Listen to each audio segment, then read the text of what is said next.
We go to Candlestick Park. Jim Brown in the booth with Mike Patrick and Roy Firestone. The Cleveland Browns and the San Francisco 49ers. Teams that would like to be in San Diego at the end of the month. Let's go out now live to Candlestick Park.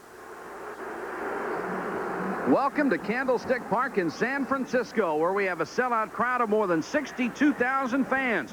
They're here to see the Cleveland Browns take on the 49ers. Joe Montana has made an amazing recovery from last season's back surgery and is the #1 ranked quarterback in the NFC, second only to Dan Marino in the entire NFL. His biggest weapon is one of the league's youngest superstars, Jerry Rice, the third-year receiver out of Mississippi Valley State. In less than 3 full years, Rice has racked up some incredible numbers, like 31 touchdown passes. He had 3 last week alone, and more than 3,000 yards receiving. He gives Bill Walsh the perfect complement to the controlled passing game. And while Jerry Rice is still in the process of introducing himself around the league, Joe Montana is back for an encore and passing the 49ers to the top. Bernie Kosar grew up in Ohio and wanted to play for the Browns. And in Cleveland, the home of the Rock and Roll Hall of Fame, this is #1. Bernie, Bernie, oh yeah, how you can throw. Yeah, yeah, yeah, yeah, yeah, yeah. Bernie, Bernie, oh baby, Super Bowl. He came from Miami, was oh so young. Rifles to the wizard, my one and gone. Makes the snap, drops back, looks down the field. Brennan breaks open, the victory sealed. It's the kid against the old pro. The Browns face the 49ers.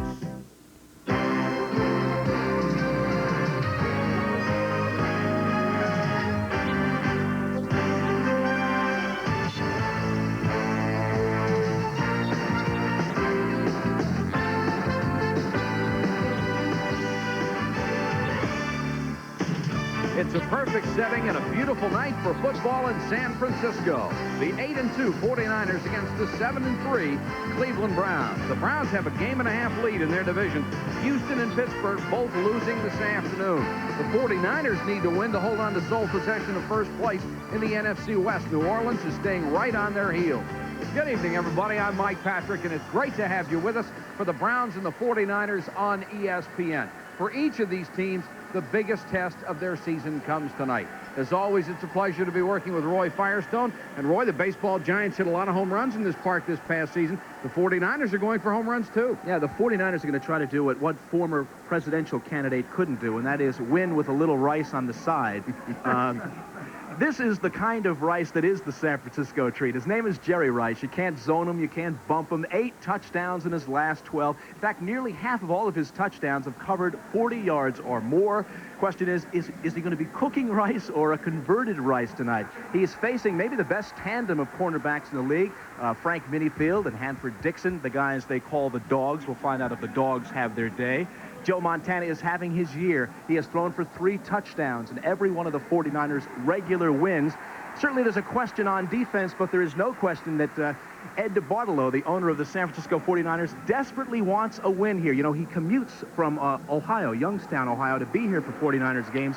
So a victory here of sorts will give him bragging rights in the state of Ohio. Well, one of the guys they're still bragging about in Ohio is our guest analyst tonight. He was an All-American at Syracuse, went on to be a superstar with the Cleveland Browns, leading the league in rushing 8 of his 9 years. He had 7 1,000-yard seasons, and all this in the years of 12 and 14 game schedules instead of 16. His blend of power and speed allowed him to run past the ones he didn't run over, and Jim Brown ran easily into the Hall of Fame. Jim, it's great to have you with us on ESPN. It's great to be here with you and Roy, Mike. It really is. A lot of rice going on around here. Isn't there, though? And a lot of Bernie Kosar going on in Cleveland, too. They love him there. Oh, yes. Bernie Kosar is a remarkable young man. He's a bright young quarterback who in 2 years has mastered the complicated Cleveland Browns offense. Not only that, the young man has a lot of character. By character, he signed with the Cleveland Browns when everyone criticized him because he could have made a lot more money somewhere else. The young man has been criticized because they say he's awkward, immobile, and has a terrible sidearm delivery. Well, Arnold Palmer swung the golf club in a terrible way, and Muhammad Ali was always being considered a very bad fighter. I believe that the young man shuns publicity because he wants his teammates to share in it. Also, he has a very unique way of preparing for a game by using a technique of visualization, which is a part of the philosophy of psycho-cybernetics. He's truly a leader, Mike. I know you like his leadership on offense, but the Browns have some leaders on defense as little cornerbacks. Oh, yes, those guys look like midgets. They started that barking thing. It's an amazing thing. Minifield and Dixon, unbelievable. They bark their ways into the heart of the defense. The defense is now #1 in the National Football League. They bark their hearts into 80,000 people. In Cleveland, you have 80,000 dogs there. Today, we got to see if the dog's bite is going to be as bad as his bark. The weather conditions are nearly perfect here in San Francisco. Temperature just under 60 degrees, just a hint of a wind, and almost no chance of rain. San Francisco has won the toss. They'll receive. Jaeger will kick off for the Cleveland Browns. And deep to receive, Harry Sidney, number 24, and Joe Cribbs, former great running back out of Buffalo, number 28. And we are set to go from Candlestick Park.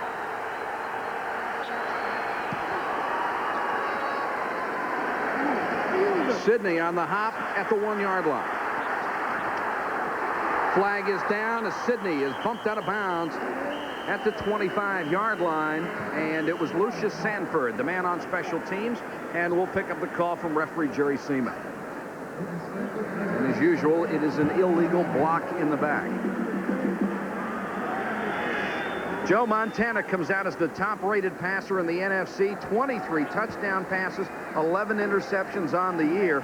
11 of those 23 touchdown passes have gone to Jerry Rice. Nearly twice as many as any other receiver in the league. He has a lot of other weapons, too. The offensive line has undergone several changes because of injury. Randy Cross moved from guard to center. That's a move that may lengthen his career. With the penalty, San Francisco opens on its own 8-yard line.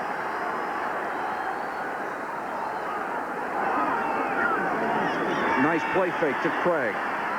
Montana to Rathman, and Rathman up to the 17, 18-yard line. He's flattened there by Clay Matthews, the linebacker. The Browns' defense is the stingiest in the league. Carl Hairston is having a brilliant year at defensive end. The linebackers are tough. Clay Matthews gets more of the credit he deserves with Chip Banks out of the picture. The Browns probably have the best pair of cornerbacks in football. Minifield had 3 interceptions last week against Houston. Gain of 9 on the last play, so it's 2nd and 1. Rathman, the remaining back. And Montana to throw again. Matthews right in his face. Completes the pass out there to Dwight Clark.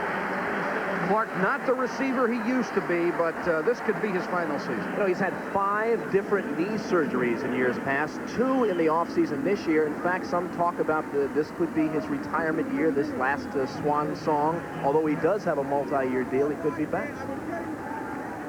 Montana, what a recovery he made from back surgery. His own surgeon said he was crazy to come back last year after the operation. Craig on the sweep. Gets it up to about the 23-yard line. Browns did a nice job on that. Mike Johnson made the stop. And we've got a little pushing and shoving already. We might see a lot of that tonight, Jim. Yes, we might. Andrew Dixon. Great. They're going to always be out there. They're going to try to intimidate Roy. A little pushing and shoving going on. On offense, too, Webster Slaughter's pretty aggressive, too, down there, the receiver for the Browns. Yeah, they have a lot of aggressive, young, small men, which is very rare for a football team. Maybe they have a Napoleonic complex, yeah? 2nd down and 8, the ball near the 24. Montana comes near side, had it stuffed back in his face, and that ball was batted away by Sam Clancy, the young man who was such a great basketball player at Pittsburgh and said he wanted to play football in the NFL, and he's doing it. You're going to see a guy that's getting his hands up right off the bat and swatting this ball down. Well, yeah, Roy, this is a technique that's being taught throughout the league. They teach you if you don't get to the passer, get your hands up. You know, most of the guys now are over 6'6", so they can do it very effectively. He's 6'7", 260 pounds. Basketball player. Played for Bobby Knight, by the way, so you know he has some ears. That had to be tough. That was in the Pan Am game. Right. 3rd and 8. The Browns show a 4-man line and come with 4 on the rush. Montana steps up. He doesn't do this very often anymore, but he's got the first down and protects himself at the 43-yard line. A 20-yard scamper for Joe Montana. when we look at Joe Montana, this is one of the things that he can do better than anybody else in football. They almost had him, a nifty little move. You see where the ball is at. They don't tuck it in. Pretty good speed. Now watch him. He knows exactly what to do. He goes down, highly effective. 1st and 10, 49ers. They have the ball at the 43-yard line. They are the #1 total offensive team in the NFL. Rathman on the draw. And the fullback out of Nebraska is tripped up as he got to the 43. The 49ers have had a better ground game since they put Rathman at fullback and switched Craig to the halfback spot. Yeah, that gives Craig more versatility. That's the reason why they did that. There you see the highest paid coach in the National Football League. Bill Walsh earns $1,200,000, maybe the highest paid coach in all of sports with perks. A lot of money. Yeah. 2nd down, 10 yards to go. They'll split the backs. Montana looks toward Rice. And Rice, what a catch, but he's out of bounds. What a catch by Rice. Minifield right with him. Right off the bat, Jim, he's trying to establish territory here, I would imagine. No doubt about it. If you watch the way that Montana's been working, he set this up. The one thing that happened with Minifield at the time, he turned his back. Rice got to step on the pass, is just about there, but he's out of bounds.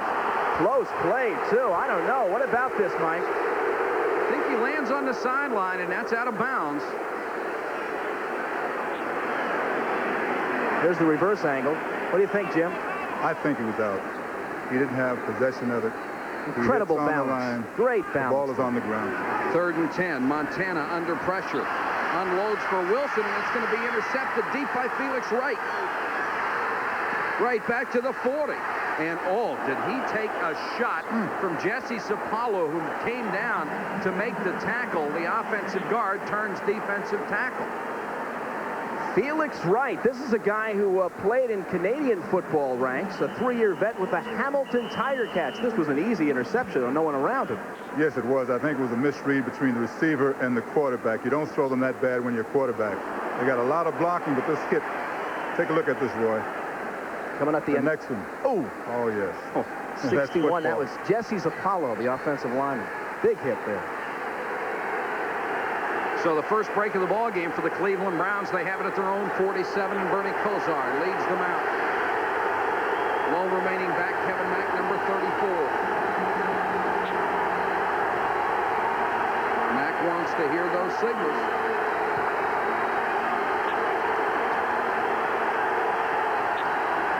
And Mack will get the first carry across midfield into 49er territory. Kosar just turned 24 years old on Wednesday. He has thrown for 13 touchdowns, has only 6 interceptions this year. He has outstanding backs and receivers to work with, including Ozzie Newsome, the #1 all-time receiver among tight ends. There are no top draft choices on the offensive line, but they work well as a unit, and Pro Bowler Cody Risen is one of the best pass blockers around. 2nd and 5. Now they go to the more normal set with Ernest Biner, number 44, in there with Mack. Goes up. Sidearms one down the sideline for Biner. There is a flag down at the San Francisco 40-yard line after a 27-yard gain. And, Jim, that just illustrates what you talked about in the open about his technique. Technique doesn't matter if it works. No, it doesn't matter. I mean, he looked very awkward at the time, and I think the sidearm delivery really helped him. Holding, number 22 defense. On defense. First down. Big play. Now watch the delivery. Now a lot of quarterbacks throw at 12 o'clock, straight up and down. He really throws at 3 o'clock motion. Ronnie Lott says it drives them nuts in the secondary. Biner wide open in the end. Couldn't have thrown it any better. Right and on target. Foul was on Tim McKyer. They'll decline that and have a 1st and 10 inside the San Francisco 16-yard line. Browns are #1 in scoring in the league, 27.8 points a game.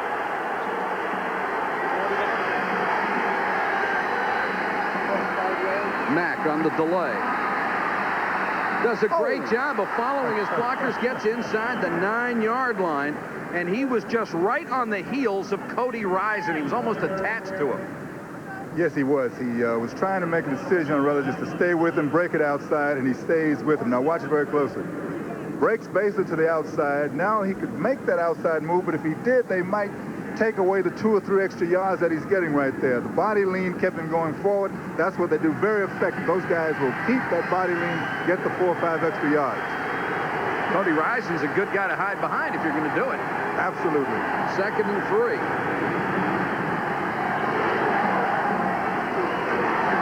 Biner. Got a hold of the 5. Oh, loose football. Who's got it? And it looks like the Browns. It looks like Biner got it back. Let's see if he can hold on to it. That's a good point.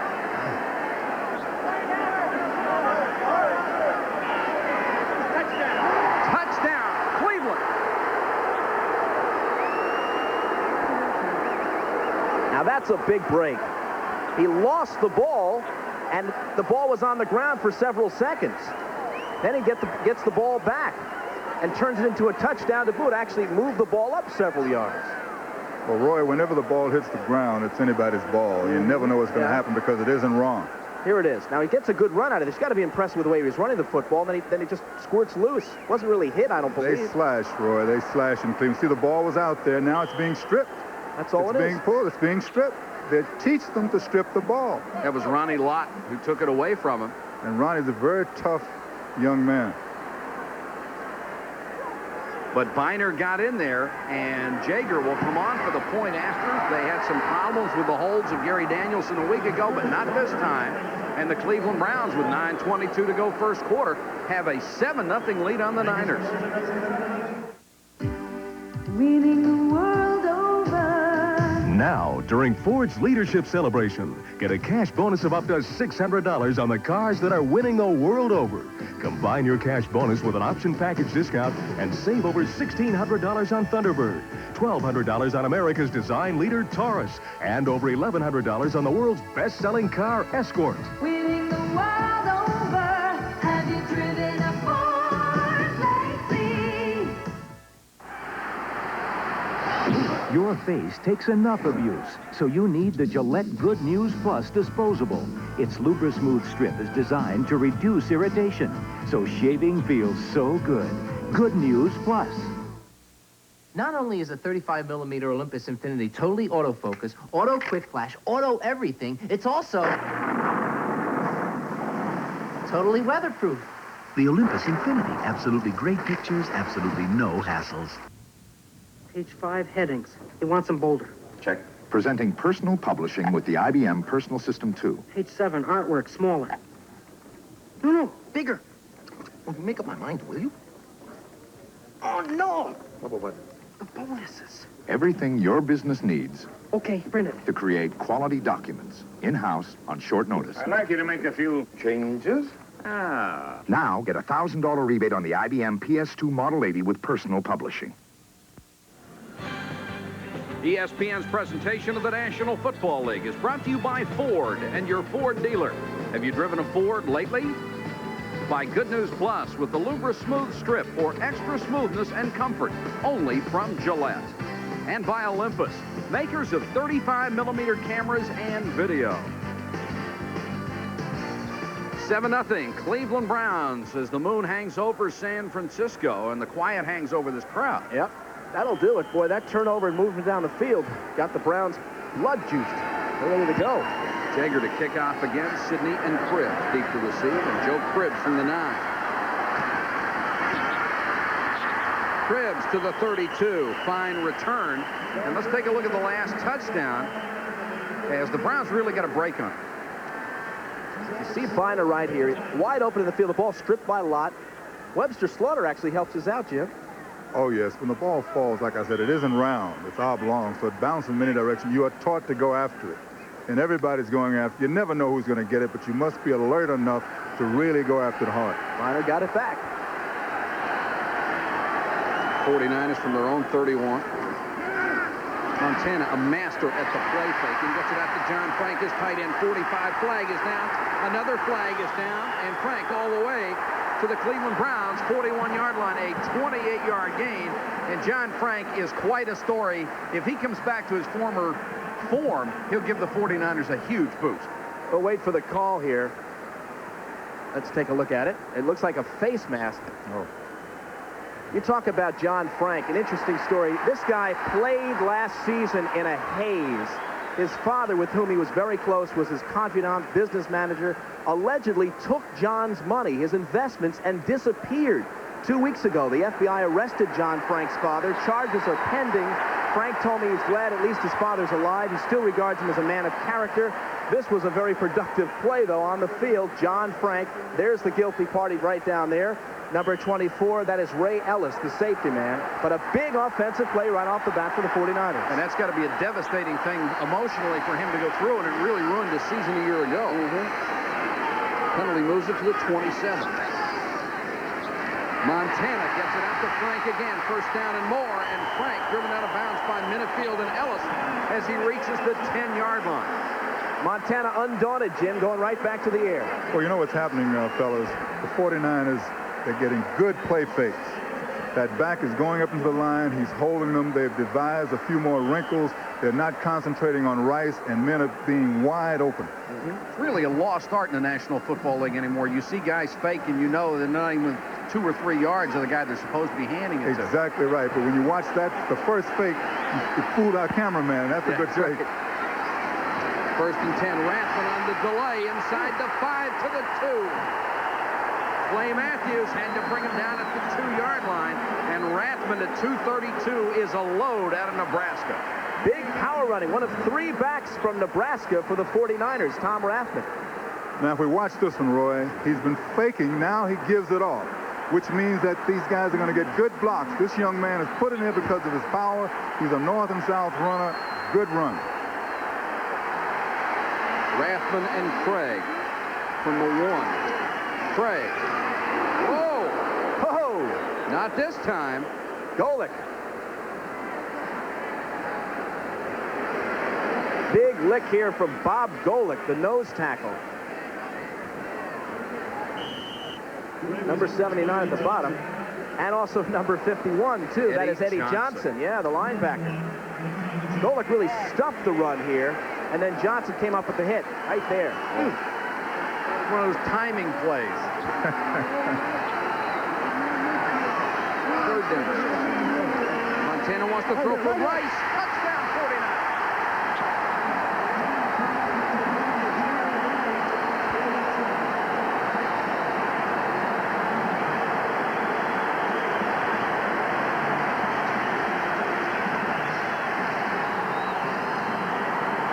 That is the 12th touchdown pass of the season for Jerry Rice. How good is he? He has done in 2 years what it took Charlie Joyner to do in 7 years. 135 catches, 2,000 yards. Roy, did you notice how open he was? That's Bill Walsh. That is the mind of Bill Walsh. He has come up with an offense for this game that's tremendous.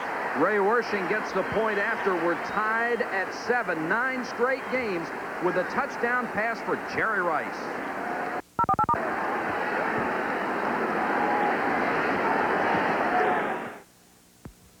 Today's NFL football is brought to you in part by your Bay Area Chrysler Plymouth dealers, where you get up to $750 cash back on selected new 1987 models while the offer lasts.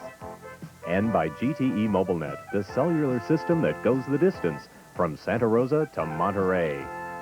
And by participating Nissan parts and service departments. Treat your Datsun or Nissan right with genuine Nissan parts and service.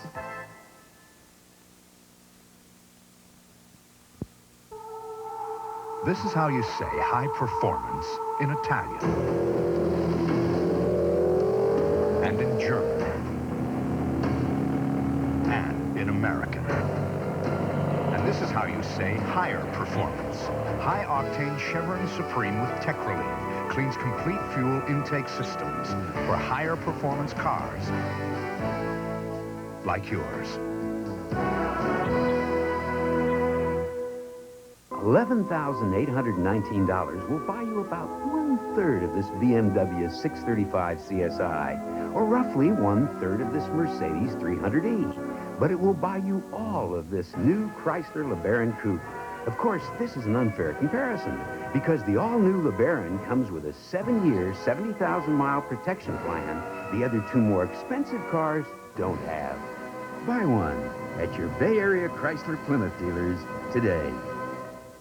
Price, maybe the best bargain in professional football. Only $250,000 a year. They're trying to renegotiate.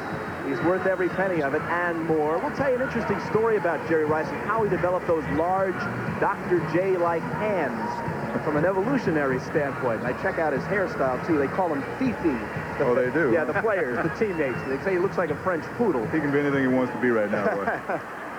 Ray Wershing will kick out for the 49ers, and Gerald McNeil is deep to receive. He's only returned one kickoff this year, normally the punt returner, but they want him back there. McNeil from the 3. Oh! Gets it to the 21. He's 147 pounds, dripping wet. He may be the smallest player who ever played the game, you know, at least in modern days. John Taylor on special teams made the catch, or made the tackle, rather. The 49er defensive front is not getting many sacks, but Michael Carter is the prototype nose tackle. The linebacking is solid. Michael Walter having a terrific year, leads the team in tackles with 61. The secondary, good run support. Ronnie Lott is one of those rare players. He has made the Pro Bowl at 2 different positions.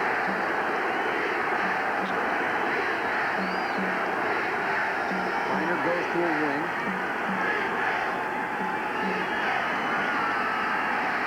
Out to Mack. Got a nice block, got another nice block. He gets it out to the 35-yard line. Webster Slaughter, number 84, downfield. And a good block from a wide receiver. Gave him another 5 yards. Looks like they're trying to open up the field a little bit with these little swing passes. Really, that's part of their strategy, the little stuff, right, Jim? Oh, yes. Both teams are using little stuff. Mack, at this point, should really accelerate here, but he gets it down. He drives forward. They're always taught that. They're not fancy in Cleveland. Jeff Fuller came up from the secondary. Marty Schottenheimer looking on from the sideline. Most of this offense is the brainchild of Lindy Infante, and wherever he goes, the offense works. Kozar, deep sideline this time, and Slaughter has it. Oh. He's inbounds somehow and then couldn't hold his balance. Out of bounds inside the 28-yard line, the tightrope back for 43 yards. I love the way he tightropes this play, picking up about another 10, 12 yards here, Jim. Absolutely. They've taught that in Cleveland. They have that dashing spirit. Most of them are very small and very courageous receivers. They're taught a lot of things in Cleveland, it looks like. Oh, yes, and it shows up, too, in the win column. Maybe the toughest, most aggressive receiver in the game. He might be the junkyard dog, Webster Slaughter. Well, he's improved like 100% over last year by his own admittance, you know. Kozar, 3 out of 3, 79 yards.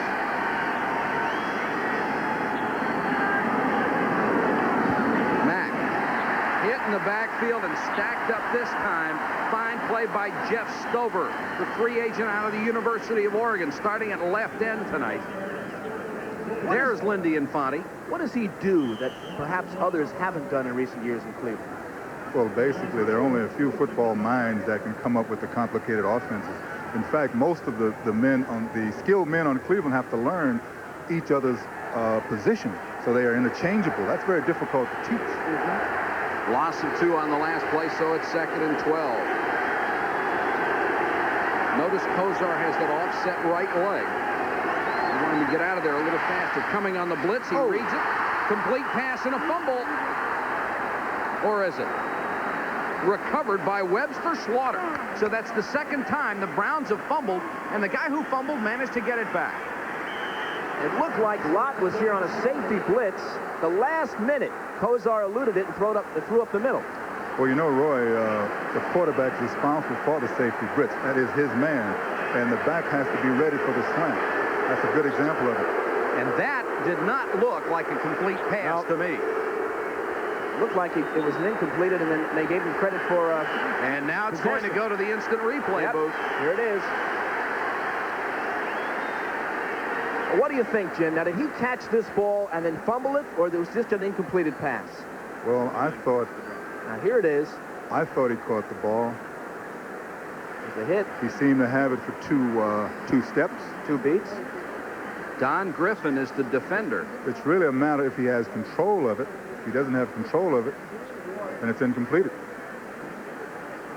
He might have had it. It's really hard to see from that particular angle. It's definitely close. Now, the replay has to be conclusive in order to reverse the officials on the field. And that's where the decision is being made right now. Armin Terzian, the replay official tonight. 49ers making some changes in their defense at this moment, anticipating at least a 3rd down and 3, if not longer, sending in their nickel package. Marty Schottenheimer has certainly had wonderful success with the Cleveland Browns. I'd like to mention the fact that Schottenheimer is the kind of a guy who can hire assistants who are geniuses. A lot of coaches can't do that. That's right. I think Bill Walsh is the total genius. He doesn't want too many guys around that's too smart. Schottenheimer, just the opposite. He can sublimate the ego. Oh, yes. And they do call it incomplete. Taking it back. That's a big one to lose, too. I think it's a good call. And that's the first incompletion for Kozar. Not his fault. He got the ball there. It was hard, too. Yeah. Sometimes very hard to hold on to. Slaughter might have heard the footsteps, too? No, I don't think so. Not Slaughter. So now it's 3rd down and 12 yards to go. It's spotted back at the San Francisco 30-yard line. We're tied at 7, 4:32 to go first quarter.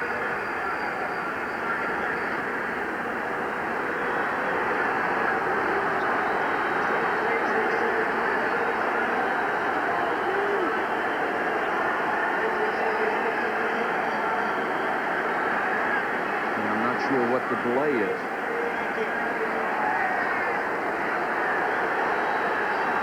The officials will let him play. 3rd and 12. And now, after all of this, Kozar wants a timeout.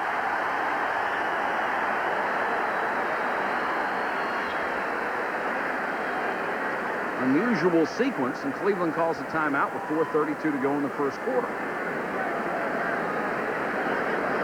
Kozar just turned 24 years of age on Wednesday. You know why I call it timeout? No. There's too much noise. He couldn't get the audible off. He was trying to audible at that particular time. The guys couldn't hear it.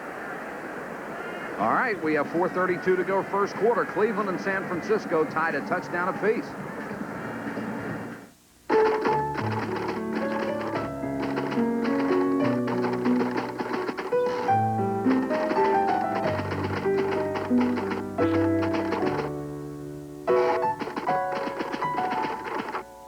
The new Remington Microscreen Ultimate with the exclusive beard lifter stretches the skin and lifts whiskers other shavers leave behind. The new Remington Microscreen Ultimate shaves as close as a blade and closer than any other electric shaver or your money back.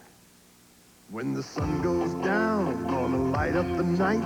Silver label, red ribbon, a taste that's right. Gonna light up the night. Gonna light up the night. Light up the night. Michelob Light. Gonna light up the night. Light up the night. Welcome new Ford Festiva to the street. Quick, maneuverable, with 42 standard features and a 6-year, 60,000-mile powertrain warranty.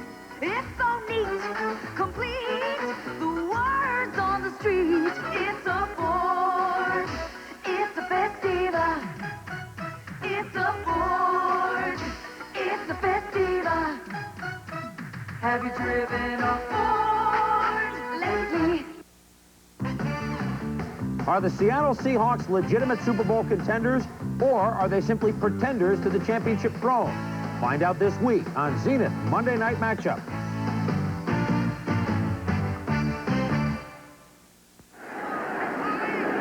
Cleveland Browns facing a 3rd and 12 from the San Francisco 49er 30-yard line. Mike Patrick, Roy Firestone, and Jim Brown with you from San Francisco. Glad you could join us on a Sunday night here on ESPN. What are we looking for here, Jim? What kind of play? Well, actually, what's going to happen is he's going to pass it, but he's got to get at least 13 yards, and he's got to have his audibles heard, and he's got to have his players ready for sight adjustment because they don't know what defense, but they're not going to have that much time to throw the ball. Trainer is the only remaining back. They're talking. They can't hear. 49ers come with a 4-man rush. Kozar has to scramble. This is not his strong suit. He's driven out of bounds to the 27-yard line.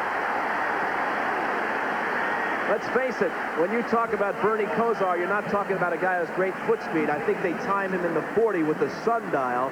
I mean, when he drops back, he looks kind of like an alcoholic giraffe. I mean, awkward. We're talking awkward, folks. The best one I read about him, they said he was slower than erosion. Well, I'll tell you what's happening, fellows. You see, this crowd is hurting Kozar because that complicated offense needs those guys to hear those signals so they can check into the weak spot of the defense. Jaeger will try from 44. His long this year is 48.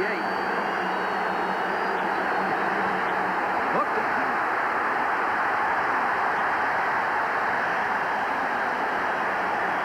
So San Francisco's defense holds, and the 49ers will take over when we come back. 4:19 to go in the corner, still tied at 7. This was a bad hold, guys. For about $7,400, you can get a 3-door Nissan Sentra. Or you can get a 3-door Colt with the same equipment. Plus a washing machine, a wheelbarrow, 3 bicycles, a ping pong table, a wading pool, 4 chairs, a lawnmower, a step ladder, and a rubber boat. Which makes the Colt a lot easier to buy, but a little harder to park. The Mitsubishi-built Colt. Buy one at your Bay Area Chrysler Plymouth dealers today. Types of toys come and go. Remember this? But trains are the type of toy that stays popular year after year. And the best selection I've found is at D&J Hobby, where you can choose from 5 different gauges of trains and accessories, all at great prices. D&J Hobby has a set that's right for everyone on your Christmas list. There's only one thing I like better than giving a train set from D&J Hobby, and that's getting one for myself. For all of your hobby and craft needs, remember D&J Hobby. Now listen, sweetheart. Have you any idea what would happen if you rent a car from somebody other than Thrifty? Chances are they'd cost too much. If you don't rent from Thrifty, you'll regret it. Maybe not today, maybe not tomorrow, but soon for the rest of your life. This weekend, have a Thrifty weekend. Thrifty weekends in the Bay Area start as low as $17.99 a day on new Chrysler cars. For the Thrifty nearest you, see your phone book and call Thrifty today. Thrifty, this is the start of a beautiful friendship. Browns still having problems with these snaps and these holds. 2 missed extra points last week, a missed field goal here, a bad snap and a bad hold for Danielson, who, by the way, has his left foot, his left knee down as opposed to his right knee down. They just can't seem to make those adjustments. It's beginning to hurt them. 49ers take over just outside their own 25-yard line. Craig trying to get outside. Minifield forced him back in. And the safeties, Ellis and Felix Wright, come up to make the tackle. Coming up next Sunday, hope you'll join Chris Berman, Pete Axtell, and Tom Jackson. That's for NFL Game Day starting at 11:30 Eastern. And they'll be back at 7 o'clock for NFL Primetime, where you will see highlights of every NFL game. And then we have the Bears and the Vikings for you. Roy and I will be joined by former Viking star Ed Marinaro, also the former star of Hill Street Blues. And Minnesota, of course, won on Thanksgiving Day. The Bears won today over Green Bay 23-10. Montana dumps it out to Craig. That little controlled passing game. He's driven out of bounds there by Minifield. Now, this is a guy who caught a lot of passes, as we said at the top, 1,000 yards in rushing, 1,000 yards in pass receiving a couple years back, and he's doing it again this year. Well, he's a perfect kind of back for Walsh's offense and Montana's offense. These guys will pick you to death because they use everyone perfectly. Not particularly fast, though, right, Jim? Well, he has the high knee action. It takes his foot a long time to get down on the ground, but he doesn't have to be too fast, only as fast as he is, because, as you said, 1,000 yards and 1,000 yards. 1st and 10 at the 36. Craig again. Not this time. Wrapped up in a hurry by Darrell Sims. Sims at 282 out of Wisconsin, a former #1 pick of the Pittsburgh Steelers. Didn't work out there. And they'd love to see him play up to that potential. Well, I tell you, Roy and Mike, when you see a play like this, it's usually a misassignment. He was wide open there, Sims was. Yeah, a lot of times a great play is given to a guy, but somebody made a mistake. They didn't put the right kind of block on him because he shouldn't have made that kind of penetration. 2nd and 14. Craig is 4 carries, only 2 yards, and that offensive line is really beaten up. Craig this time caught with a great tackle by Mike Johnson. What pursuit! Leg tackle, too. That's the best kind of tackle for a back like Craig. Well, he saved a big play there, too. Oh, exactly. If you watch this replay, if we can really see it, this is a great athlete because he should have never made this tackle. Craig would have gotten about 20 more yards if he didn't do that. That's athletic ability. Michael Johnson, former USFLer, by the way. Virginia Tech, academic All-American. 3rd down, 9 yards to go. 4 wide receivers in for Montana. 4-man rush, steps up and throws incomplete. Over the head of Rice and short of Mike Wilson. So the 49ers will have to give it up. If you'll notice, they're using Rice sparingly and very wisely. Yeah.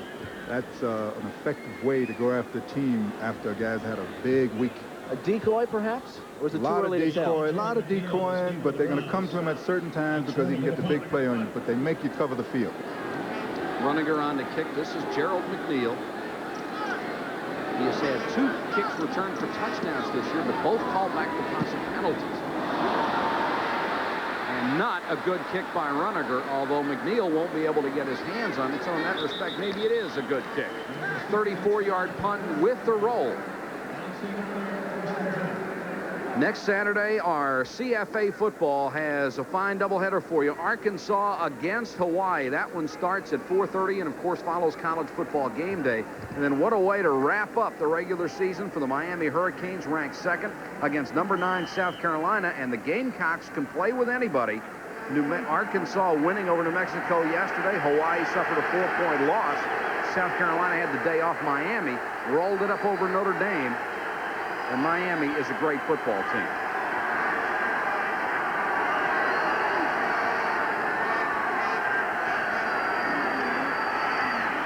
Kozar gets the quick out, the completion to Webster Slaughter. Don Griffin takes him out of bounds. We're talking about University of Miami before. Jimmy Johnson and Bernie Kozar got into it a few weeks back. Apparently Kozar miffed at the way things are going on down there. I spoke to him yesterday about his attitudes for his alums, and he said basically we've been able to smooth things over, but basically my coach was Howard Schnellenberger and not Jimmy Johnson, but he doesn't have any negative feelings to the Miami program. Brian Brennan, number 86, into the wide receiver spot on 2nd and 3.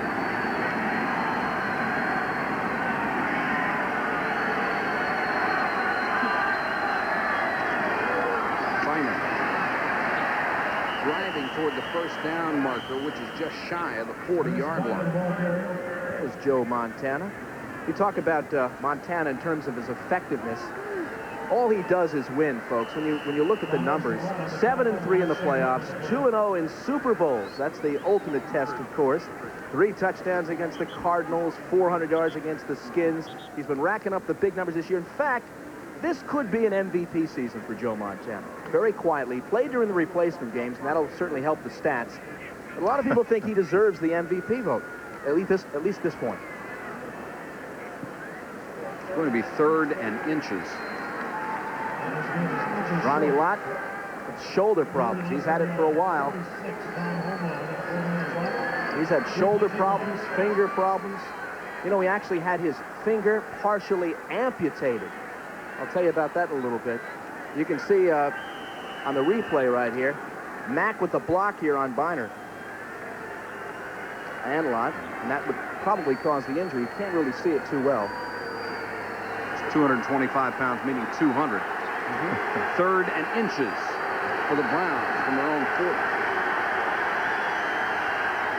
And Tim Manoa is in at fullback to block. And Matt, or Biner rather, slips through the hole, gets out to about the 43. You know, Roy, that was a beautiful run because the very subtle thing that he did, you watched his feet, he made just a slight shift and ease into the hole. He could have just banged it in there and he would have been stopped. Looked like he was initially stopped and then leaned forward, too. Well, his feet moved over just a little bit, and that allowed him to get that 1st down. Ball's at the 43, first and 10 for the Browns. This could be the last play of the first quarter. We're down to 8 seconds.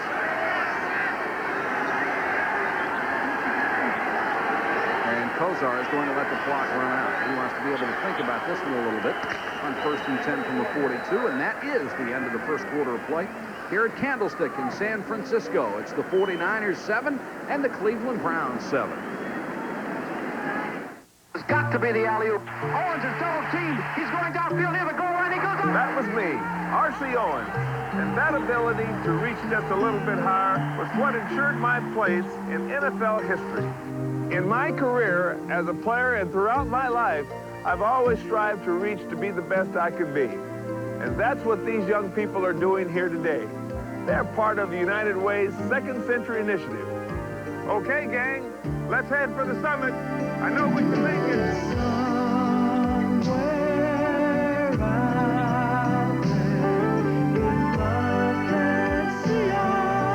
Working together, we can make it.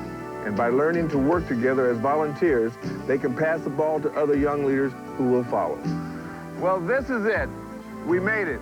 Here today, we've learned to reach a little bit higher than we thought we could. United Way, it brings out the best in all of us. Right, gang? Right! This message furnished by the National Football League.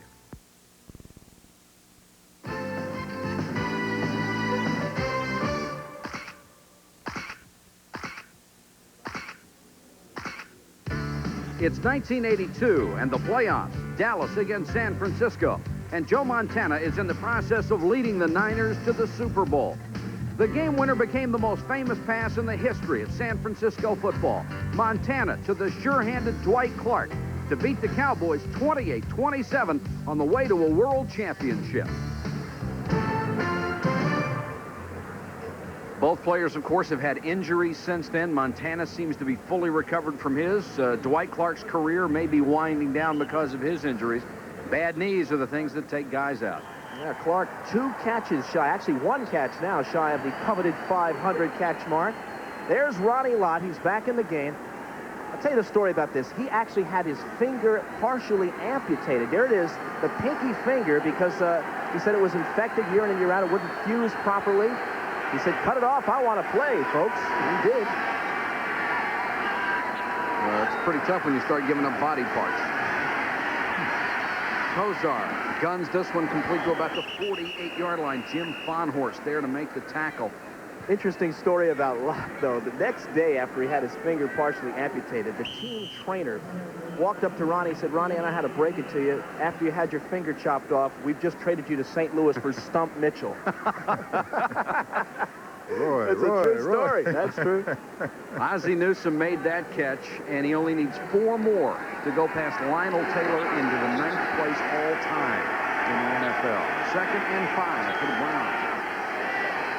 These offenses are remarkably similar. And they'll shift the backs. Kozar near sideline to Slaughter, complete. Slaughter taken out at the 41-yard line by Don Griffin, a 10-yard gain. We were talking before about Webster Slaughter. He is a feisty one, Jim. You know, he had a shoving match with Kozar a couple years back, and he's tried to tone down his game, but very aggressive out there. Yes, that attitude came from the defensive dogs. This guy has the same attitude. And he has what you call football speed, Roy. We're going to talk about that a little later. Okay. Kozar, 6 out of 7, 103 yards. And they have done a great job on first down, as you see.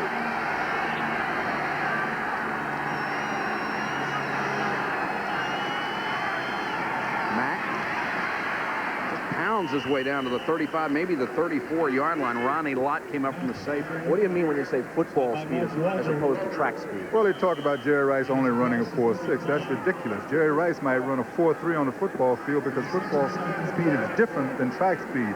When you're running as a track man, you're thinking about everything. When you run as a football man, if you can explode on the cut, if you can explode off the line, then you're going to have that great football speed. Whatever Jerry Rice runs, the 49ers will take it. 2nd and 4. Mack, the lone remaining back. And he'll get the ball again. Trying to cut it outside. 30, 27-yard line. Another first down. And Ronnie Lott, who is the 3rd leading tackler on this ball club, has to come up from the secondary to make another hit. Here's Kevin Mack. What do you like about the way he runs? Well, I'll tell you, he made a very good choice here. They basically blocked straight ahead in Cleveland. The guy actually moved the inside, defensive man inside. Mack made the outside cut, which means he is big, but he's also very nifty, and he's also taught to choose which side to go off behind the block. Gained 114 last week. That was the first 100-yard game for a Cleveland Brown running back this season. Good fake. Kozar to Feiner. Feiner shoved out of bounds. Should be another first down. That was Milton McCall, who was very good against the pass. Mack and Feiner really complement each other. They have the separate kinds of abilities. Mack, the quiet bruiser. Feiner, maybe the slasher with more versatility. What makes the great back? Well, you mean these great backs? What makes these guys great is because they play within the Cleveland system. Biner does everything he's asked. He's not going to have the great statistics. He catches the ball, he blocks, he fakes, he does everything. Mack runs up the middle, they block for Kozar. They are great for the Cleveland system. And in this system, he is the #1 receiver on this ball club and got a first down on that one. Can you compare Mack and Biner to Brown and Green? Not Green? from the standpoint of greatness, but you can compare them in the sense that these two guys are more valuable to this team because they share things. I did all the running in Cleveland. Green did all the blocking. That wouldn't go too well with Kozar being quarterback. Hey, they said Jim Brown wouldn't block. Is that true? Well, I really didn't have too many blocking assignments, Roy. Yeah, right. If they were going to pay me $1 million, I'd block every play. And well. Yes. 1st and 10 for the Browns there at the San Francisco 17. Mack. About 4 yards out of that play. Didn't look like much, but 4 yards is fine on first down. Mike, that's a key. You know, they want 4 yards from these guys. They want 5 yards. They want them to catch a little short pass and get 4 more yards. That complements Kozar. Very good. That's what they want. They don't want him dancing around. So it'll be 2nd and 6. We're tied at 7. Second quarter, 11:40 to go.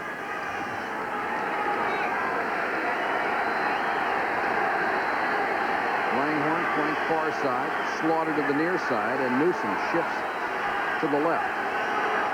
And they usually run away from Ozzie Newsom. They do again. Mack, a little stutter step, stops shy of the 10-yard line. Carter is in there on him, along with Jim Fawnhorst. He's done a good job on the run. I don't want to rub this in, JB, but Kevin Mack broke your rookie rushing record with fewer carries, Jim Brown. That rarely happens. I'm glad someone did it. I'm glad you brought it up because I set all my records with fewer carries, and they're telling me about Pate and all these guys, so I'm glad Mack did it. Big play here, 3rd and 4. 4 wide receivers in for Kozar.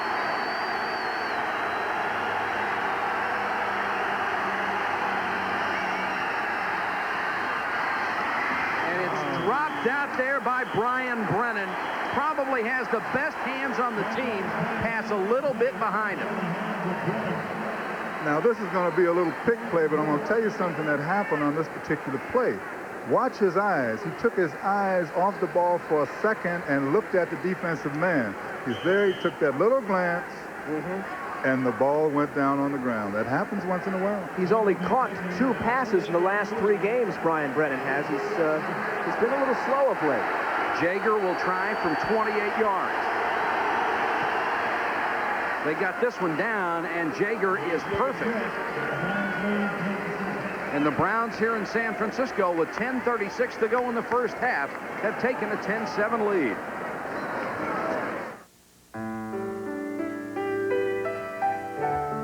Dear Pop, I know how anxious you must be to get this letter, but I think you'll find it was worth the wait.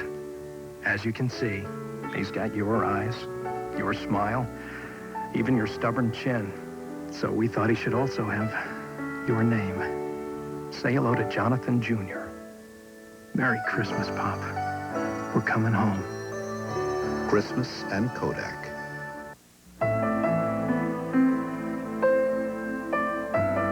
There are those who fervently believe that true perfection is found in the details.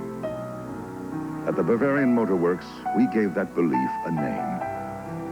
We call it the BMW 735i. Beautiful, to be sure. Yet perhaps the most beautiful thing about it is its spirit.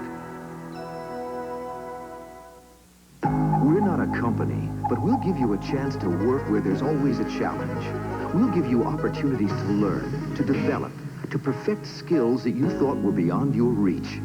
We'll help you build a career that can reward you for the rest of your life. We're not a company, we're your country. We're the Army, the Navy, the Air Force, the Marines. We're the Armed Forces.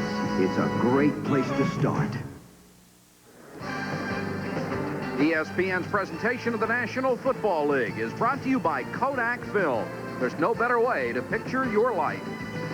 By BMW, the ultimate driving machine. To arrange a thorough test drive, simply phone your nearest BMW dealer. And by the U.S. Armed Forces. It's a great place to start. 10 minutes, 36 seconds to go in the second quarter of play from Candlestick. Cleveland leading by 3. Jaeger to kick off to Sidney and Cribbs. Cribbs at the 5. And back out to the 29. A 24-yard return will set up the 49ers in good field position. And both teams offensively have been able to move the ball. That time the Browns took it 60 yards in 12 plays before Jaeger capped the drive with that 28-yard field goal.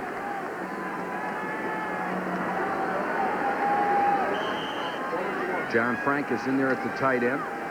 Jerry Rice, one of the wide receivers. And in this formation, they'll go with 2 tight ends. The other is Ron Heller, number 89. Running backs are Craig and Lampton. Montana to Craig. Craig across the 30, driven out of bounds about the 33-yard line, and that was David Grayson out of Fresno State that chased him out of bounds. The Browns would love to have Mike Junkin in there as a linebacker, the young man they drafted out of Duke. And there is Randy Cross. And the one thing the 49ers do not want to see is anyone else on that offensive line injured. He's the only holdover on the offensive line from a year ago. Has had knee problems, playing an uncharacteristic center position, although he's played in weeks past, going up against the nose tackle Bob Golick. You see right here, might have turned a knee. I don't want to speculate too much. They have had all sorts of problems with the offensive line. He's in there for Fred Quillen. In fact, the offensive line coach, Bob McKittrick, was publicly criticizing both starters at tackle, Keith Farnhorst and Bubba Paris, and he was reprimanded by Bill Walsh and by those tackles. They didn't like it at all. Even John Ayers before that, an offensive lineman, McKittrick was very critical of, and a lot of the veterans on the offensive line didn't like it. We'll take a look at the replay right here. It looks like Harris Barton gets blocked into Randy Cross. Actually, this is Carl Hairston. Watch number 78 right there, the right-hand side of your screen. Oh, boy. Randy Cross now up and walking off under his own power, but he is limping.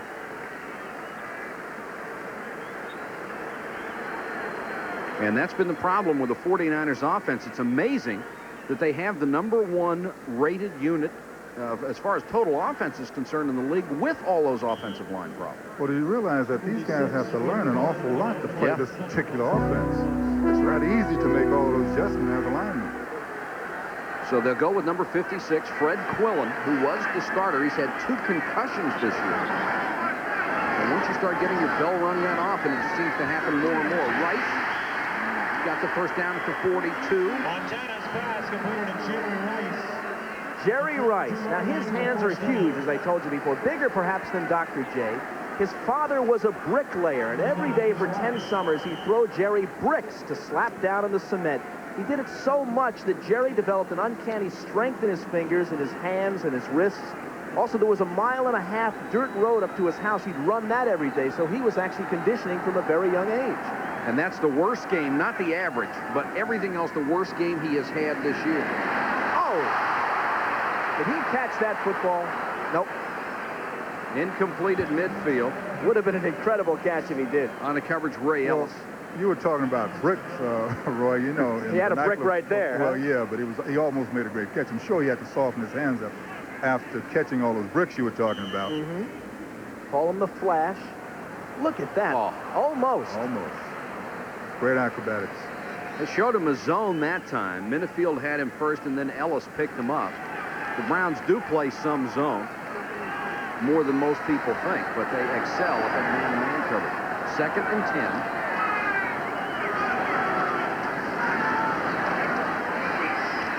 Good mobility. Montana will keep it and dives to the 50-yard line, about 2 yards shy of a first down. It still never ceases to amaze me, the fact that Montana, after having major back surgery, most people thought his career was over. His season wasn't even over. Right. Came back. You think he should have come back? You know, there are so many chances in life, Jim. Football is war, Roy. You know, you either do it or you don't. You can get hurt for life. That kind of thing is the next thing in the war. But when Montana runs, he has to run because that's one of his weapons.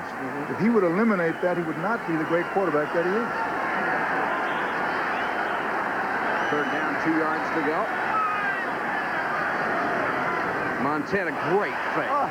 Rathman, first down, 40, 30, 25, ran right over top of Ellis. Oh, what a fake by Montana.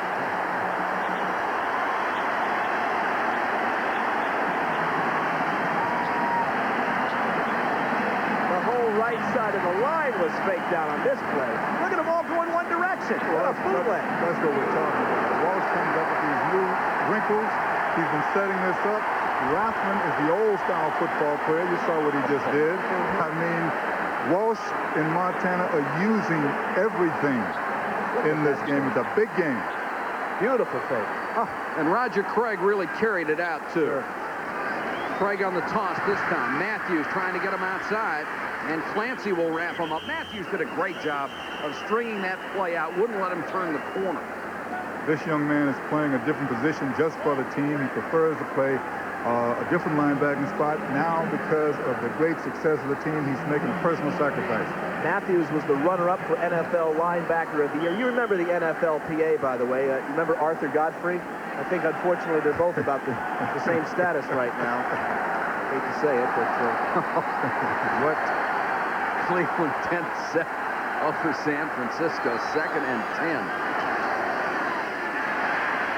And this is Harry Sidney. Looked like he wanted to throw the football. Brought down at the 20.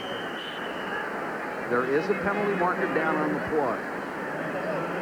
He caught me off guard with that one. And it will be a hold against San Francisco. Not many penalties in this ballgame. You see Bill Walsh looking over his plays. He's a man who believes in the strategy, military strategy, admires military heroes like Admiral Nelson, the Duke of Wellington, von Clausewitz. He says, attack the other side with clean, sharp blows. Move faster than your opponent. Number 79 offense, still 2nd down. Couldn't move faster that time, though. The offensive line will bring it back. It was Harris Barton, the rookie out of North Carolina. Talking about Walsh, his father was a mechanic, and as a kid, he'd make sure his cars looked beat up on the outside, but beautiful running on the inside. Loved the inner workings of his cars, just like his football team. Yes, Roy. 2nd and 20. Sidney is in there as a running back. And through the hands of Mike Wilson, the crowd wanted a penalty flag on that one. As Hanford Dixon was right with him, and now Dixon is going to talk to him about it. You think he's barking there, Jim? Yes, he's barking. He almost got a penalty, too. And now he didn't get the penalty. He almost drew a penalty. They don't like it here. Did you have guys talking to you on the field? Did you do any talking? All the time. It was very close, Roy. Looked like he got there a little bit early. And the crowd is seeing the replays that you're seeing up on the big screen here at Candlestick, so they react to them just the way you do at home. Mike, it's a hometown crowd. Yes, it is. 3rd and 20. Probably thought that was a great call in Cleveland. Over the middle for Rice. Oh!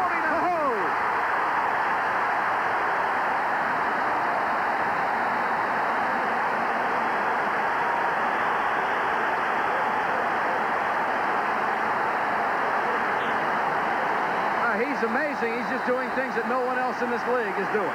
Are they in a zone here, Jim? What kind of defensive alignment are they in? I'm going to try to get a look at it, Roy. I can't really see the whole field. It's isolated. The replay is isolated. Minnifield let him go, and that's number 24, and it only Ray takes Ellis. one step in his jumping ability. Beautiful.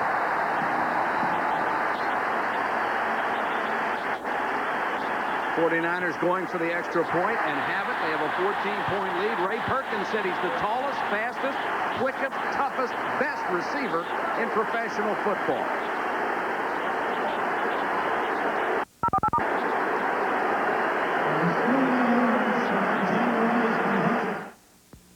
Hayward Nissan and Hayward Chrysler Plymouth are selling off all their new 1987 cars, trucks, and vans at cost. Over 450 Nissans, Chryslers, and Plymouths are cut to cost for fastest possible clearance.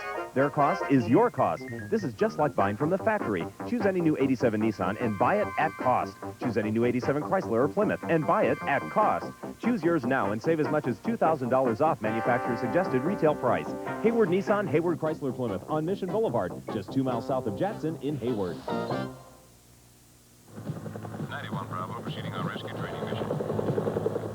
One weekend a month, you can take off for the beach, the mountains, or a drive in the country in the Army Reserve. Subject spotted. Be all that you can be. It's no picnic, but it's the kind of excitement no other weekend offers. Mission completed. We're heading home. And you'll still have 3 weekends a month to take off on your own. Find your future in the Army Reserve. $11,819 will buy you about 1/3 of this BMW 635 CSI, or roughly 1/3 of this Mercedes 300E. But it will buy you all of this new Chrysler LeBaron Coupe. Of course, this is an unfair comparison, because the all-new LeBaron comes with a 7-year, 70,000-mile protection plan the other 2 more expensive cars don't have. Buy one at your Bay Area Chrysler Plymouth dealers today. End zone replay of the touchdown. They're in zone here, right? Absolutely right, Roy. Felix Wright is a guy that really got there just a little too late. He got in there on time. Well, that's how it goes, huh? Here's Joe Montana's reaction to it. Jerry Rice doing a little stutter step in the end zone. That's called a cabbage patch, Roy. There's Joe. That was a beautiful toss, too. Beautiful. And a nice picture, I might add, from our camera guys. There's Jerry Rice. That is 13 touchdown passes. In less than 3 years of his career, he lost, he's just unbelievable.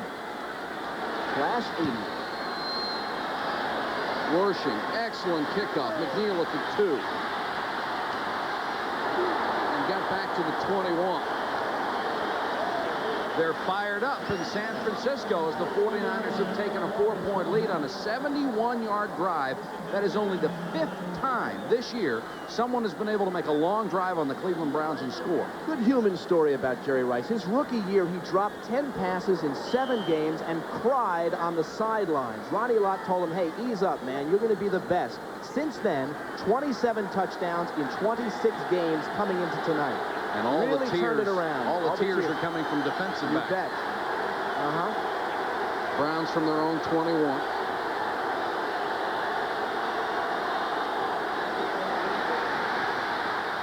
Kozar out to Biner to the 33-yard line, chased out of bounds there by Jeff Fuller, the strong safety. Jerry Rice, he says, just like Fernando, sometimes it's better to look good than to feel good. He says, I always have to look right. My wardrobe, my hairstyle, my car, my jewelry. This guy comes from Crawford, Mississippi, population 517, Jim. Bit of culture shock coming out here. Talent comes from everywhere, Roy. A couple of years when he gets that new contract, he can go back and buy Crawford. Exactly.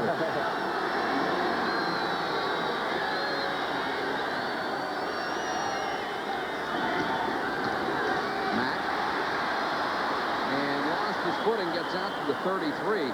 This field is in a lot better shape than it used to be. Used to have problems with it being wet all the time. Yeah, it used to be the artificial surface. You know, we mentioned about Rice, and we mentioned Walsh's offense, all of the misdirection, the fakes. This whole concept is to save Rice for the big plays. He's got 2 touchdowns. You don't have to try to get a guy. You don't force it. A guy like Walsh knows that. He might only throw 5 times to him tonight. Exactly. The word genius is tossed around an awful lot, but it applies in his case. 2nd and 10. Trips wide receiver, the top of the screen. Kozar, bomb from behind. Charles Haley on the blitz. He was the leading sacker a year ago with a dozen, and Kozar never saw that one. And Bernie getting up very slowly, I might add.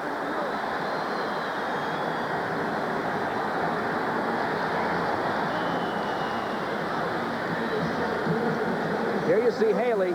Bernie's supposed to have pretty good peripheral sense, you know, but he couldn't really sense it that time. Big hit here. Right on the numbers, Jim. Exactly. In fact, got away from Paul Farron. Bernie is going to talk to Farron. Yeah. If he can speak, 3rd and 17. Sort of takes the wind out of you.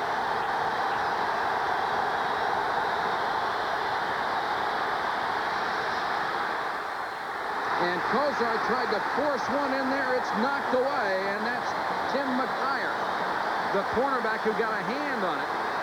Pass intended for Langhorne, and the Browns will have to kick it away. And this time, it's McIyer that's doing the talking. In fact, the 49ers front office folks tell us that he has a bit of a big mouth at times, and he'll be barking at Cleveland tonight. Good play there by McIyer. He may be the 49ers version of Lester Hayes.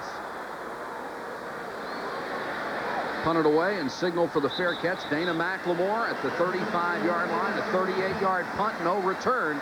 5 minutes 34 to go first half. Marty Schottenheimer's club is down by 4.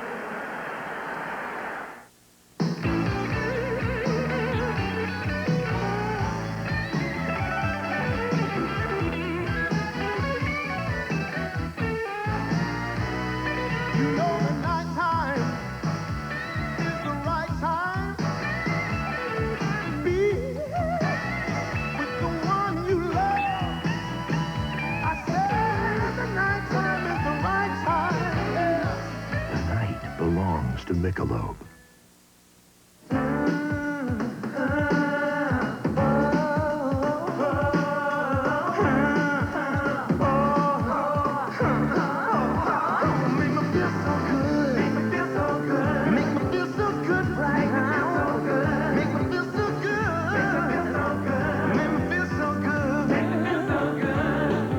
The original, the shower massage by Teledyne Waterpick.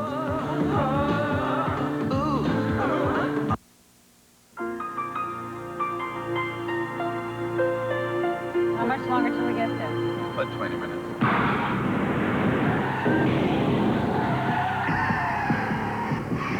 Anti-lock brakes, internationally patented suspension, uncanny control. Conventional luxury sedans are built to survive accidents. The BMW 528e is built to avoid them. Let's see if they're okay. Before they play for the national championship, the Miami Hurricanes have a showdown with the South Carolina Gamecocks right after Arkansas meets Hawaii, live Saturday on ESPN. Great way to wrap up our CFA season, especially at Miami, South Carolina game. You better buckle down for that one. And Lindy Infante talking to Bernie Kozar on the sideline after he tried to force one in there and didn't get it. And the 49ers take over at their own 36, leading by 4. A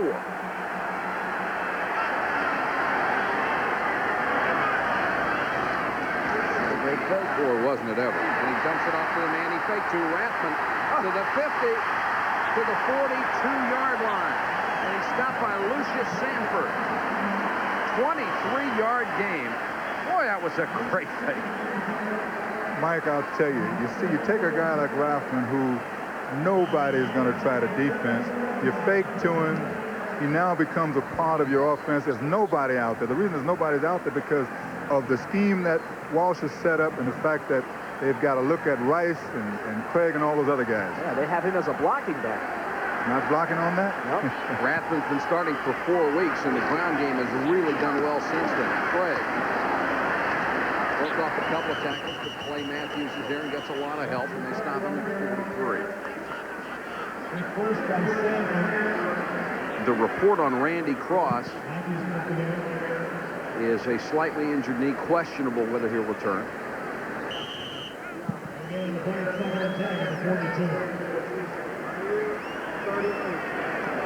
Second and 10. Craig, 7 carries, but only 8 yards. And there is Randy Cross on the sideline. Fred Quillen, who was the starter, is in there as to center.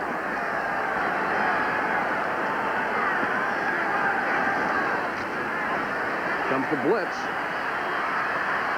Montana bought some time and got it to Craig. To the 20, there is a flag down. A great job by Montana, just moving those feet, sidestepping, getting a little time. It may come back, but I'll tell you something. Craig made one terrific catch downfield. And it's a hold. He caught it over the shoulders in full stride. Roger's a great athlete. I mean, he's, a great pass catcher. He's a real fine runner. And he fits in, as I said earlier, perfectly with this particular scheme. People talk about, he had a disappointing year last year. He had a very painful hip socket injury. He couldn't walk in many instances.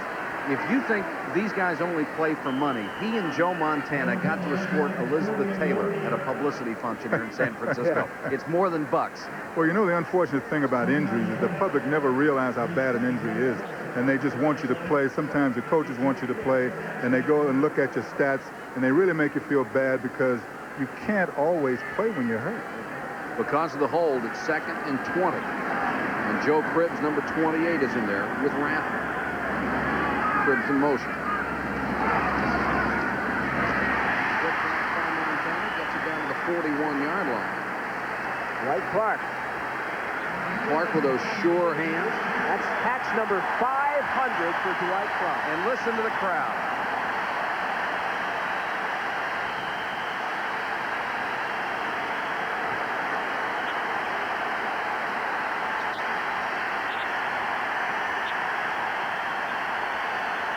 And they sent him back in the ball game. He came into this game needing only 41 yards to beat Gene Washington with more than 6,600 career yards.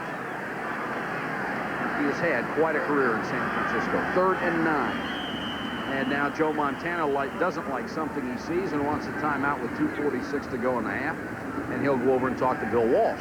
Not a wasted timeout there, Jim. No, it happened with Kozar because 3rd and 9 is very valuable. You've got to have everybody on the same track, and it's better to call the timeout at that time. We're talking about the front office before on the San Francisco 49ers. Eddie DeBartolo, as we mentioned at the top, hails from Youngstown, Ohio, commutes to the games every week, San Francisco game, comes from the richest family in the NFL. Forbes 500 had DeBartolo's family in at $1,025 million and has the highest payroll of any NFL team in terms of all kinds of incentives and all the figures involved. And I believe that Eddie DeBartolo is going to put in a bid for the San Francisco Giants. I think he wants to buy the Giant baseball team. Jim told me something before the telecast, the way that rich people talk about money. How do they describe it? I forgot. What, units? Was that it? Yes, units. But you know what's great about him? He's sharing it. If he's the highest paid, if he has the highest paid team, it's all right for him to be a billionaire. You never see any holdouts on the 49ers, or rarely. Eddie DeBartolo will not allow that. In fact, he signed his two number 1 picks and a number 2 within 3 days. That's rare in the NFL. Has he won 2 Super Bowls? That's right. Happy players will win a Super Bowl, especially when they have talent and money. Money talks. By the way, DeBartolo's wife took out a full-page ad for Eddie to wish him a happy birthday, USA Today last week. $45,000 for a full-page ad. That's some birthday card. Most of us get those 85-cent varieties. 3rd and 9. They'll split Clark to the left. Rice is to the near side. Clark is open. Touchdown 49.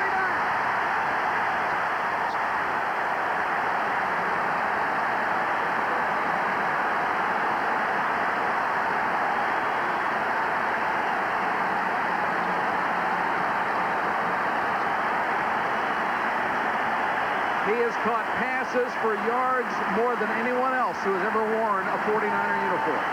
Joe Montana now has had 6 3-touchdown games. We're not even at the halfway mark of this one. And a coming out party for Dwight Clark tonight. And boy, was he wide open. Hanford Dixon was in the neighborhood, but that was about it. Clark, by the way, told me if we get a chance to plug his restaurant, Clark by the Sea. They'll be toasting a few tonight, perhaps. Oh, yes. Wershing converts. And the 49ers are on top 21-10. What happened to the Dogs tonight, Jim? So far, Dixon and Minifield have been, well, 3 touchdowns burned somewhat. Well, what has happened, Roy, is that the 49ers have scouted the Browns very well. They're using everybody in their offense. They're using Rathman. They're using Clark. They're decoying with Rice. They're using Rice. They have the fakes up the middle. They have the hands off. And those 8 yards that you said that Craig has is very valuable because it's not the amount of yards, it's the fact that they are being that diversified. And Rice is still effective, too, with 2 touchdown catches tonight. Oh, yes. One thing that we should not lose sight of for Joe Montana is last year, on the 15th of September, he went into the hospital to have back surgery for a ruptured disc and to widen his spinal canal. Less than 2 months later, he started against the St. Louis Cardinals, threw 3 touchdown passes, and was named the NFC Player of the Week. His surgeon said he was crazy, and most everyone else just wondered how he could possibly do it. And they're still questioning this man's ability in San Francisco? Yeah, doesn't that strike you a little funny? Unbelievable. A lot of people are saying, hey, Steve Young's the quarterback of the future. Well, as George Allen used to say, the future is now, and it's Joe Montana. Exactly. By the way, for 210 yards, rushed for another 28 in the first half. Worth noting that in the last 3 years, if Joe Montana gets at least 2 touchdowns, the Niners win 90% of the time. He's got 3 tonight. He and Jerry Rice going over either what has happened or what they would like to happen next time. Gerald McNeil is deep to receive. We have 2:39 to go in the half, and at this rate, they may have to change the light bulbs in the scoreboard. McNeil from the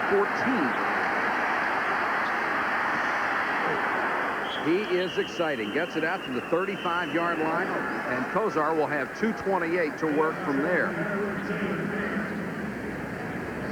Later tonight, we've got Iowa against Villanova in the Maui Classic Final, live from Maui.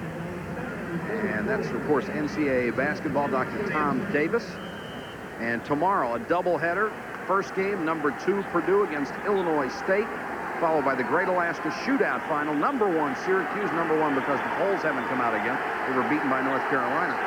And then you've got more college basketball Tuesday. Notre Dame against number 6, Indiana.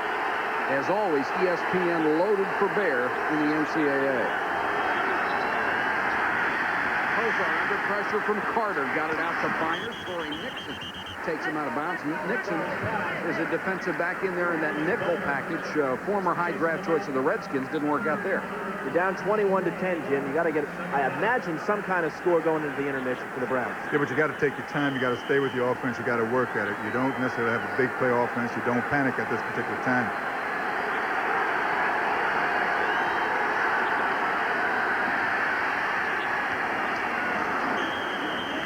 Completion of Langhorne. This one up to about the 43. Plenty of time left. There's 2:10 to go in the first half. Kozar now 10 out of 13, 135 yards. Good half for quarterbacks. The hurry-up offense in there now. They'll take the 2-minute. Trying to get the playoff, but they didn't do it. So we have the 2-minute warning here in San Francisco. An exciting first half of this ball game. The 49ers 21, the Cleveland Browns 10.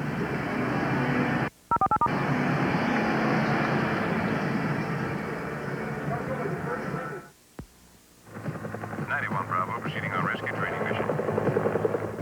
One weekend a month, you can take off for the beach, the mountains, or a drive in the country in the Army Reserve. Subject spotted.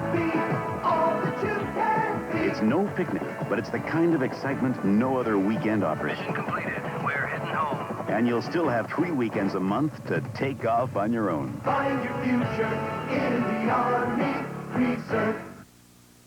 I don't feel comfortable taking my Nissan to just anybody, so I take it to my authorized Nissan dealer, where customer satisfaction is their #1 concern. Valley Nissan's technicians will fix your car right the first time by installing genuine Nissan parts. And for quality and custom fit, nobody beats their selection of genuine Nissan accessories. This week's special is a lube, oil, and filter for as little as $18.95. For prompt, reliable service and genuine Nissan parts, see Valley Nissan in Dublin. This is how you say high performance in Italian. and in German, and in American. And this is how you say higher performance. High-octane Chevron Supreme with Tech Relief cleans complete fuel intake systems for higher performance cars like yours.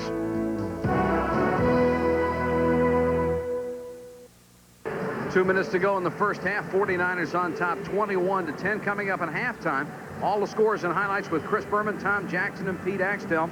Roy Firestone and Jim Brown will discuss the NFL running backs and its changing of the guard.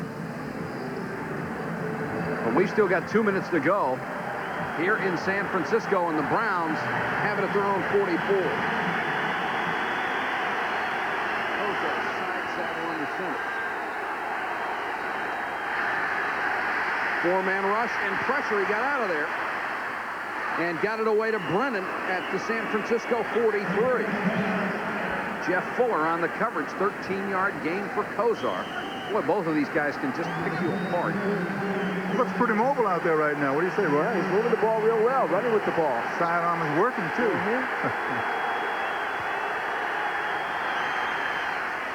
Gets it to Webster Slaughter. Slaughter down to the 32-yard line. He's tripped up by Tom Holmoe. Mike, that was a slight adjustment. In other words, they brought a man. Slaughter had to look right in. He had to make the slant. Here it is. You see the replay here. Browns have taken a timeout. Both going up over the middle. That's Brennan in front of him. That's the kind of play where the quarterback has to see what's going to happen, and the receivers they have both to have to see. Yeah. And that's what happens in a complicated offense. They both have to read, and they have to make the right move. That's why so often fans will not be able to understand why an interception occurs, because there won't be a receiver anywhere in the vicinity, because the quarterback assumes he's going over the middle, he goes out, and there's no one home. The toughest thing is to get the receiver to understand all of those sight adjustments. And then to get him to run over the middle. Yeah, that's true. And footsteps. Tim Brown, Notre Dame, I think he heard some footsteps last week. Yeah, he did. But Slaughter doesn't. I mean, Slaughter goes over the middle as well as anybody. Courageous young man. 1st and 10. They'll go with 4 wide receivers. Still plenty of time left, 1:29.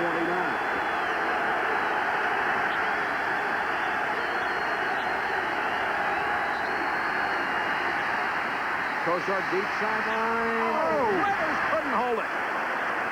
Tim McKyer on the coverage. Weathers got turned around a little bit. And there's a receiver a lot of his teammates would like to see in the ballgame a lot more. Nobody can cover this guy in practice. He averaged 28 yards a catch, as you mentioned before, Mike. Great speed, great moves, great hands, but unfortunately has a difficult time applying it on the field. He had the man beat, Jim. Yes, he did. The ball was right there from this angle. Weathers feels that he is in Marty Schottenheimer's doghouse and has been there for quite a while. Doesn't participate in the off-season conditioning. He has his own business.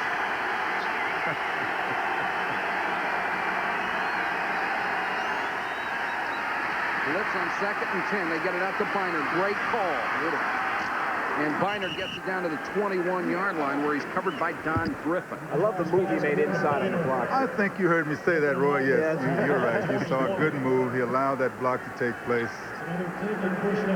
And Paul Farron threw the block on the screen.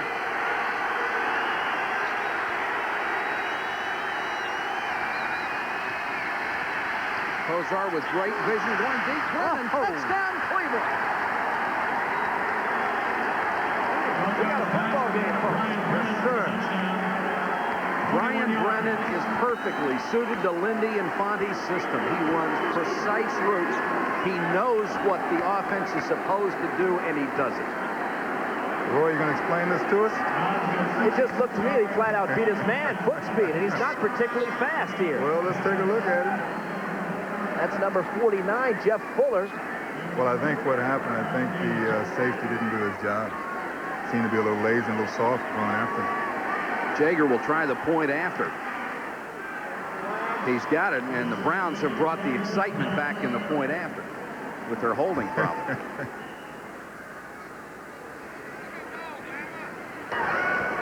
12 men on the field, defense, extra point is good, 5-yard penalty on the succeeding kickoff. There are the Bones. The Bones are back in the field. The Brown fans are back alive in this game. Look like single coverage here, Jim. It does look like single coverage? Think so. Right there, Fuller. Well, look.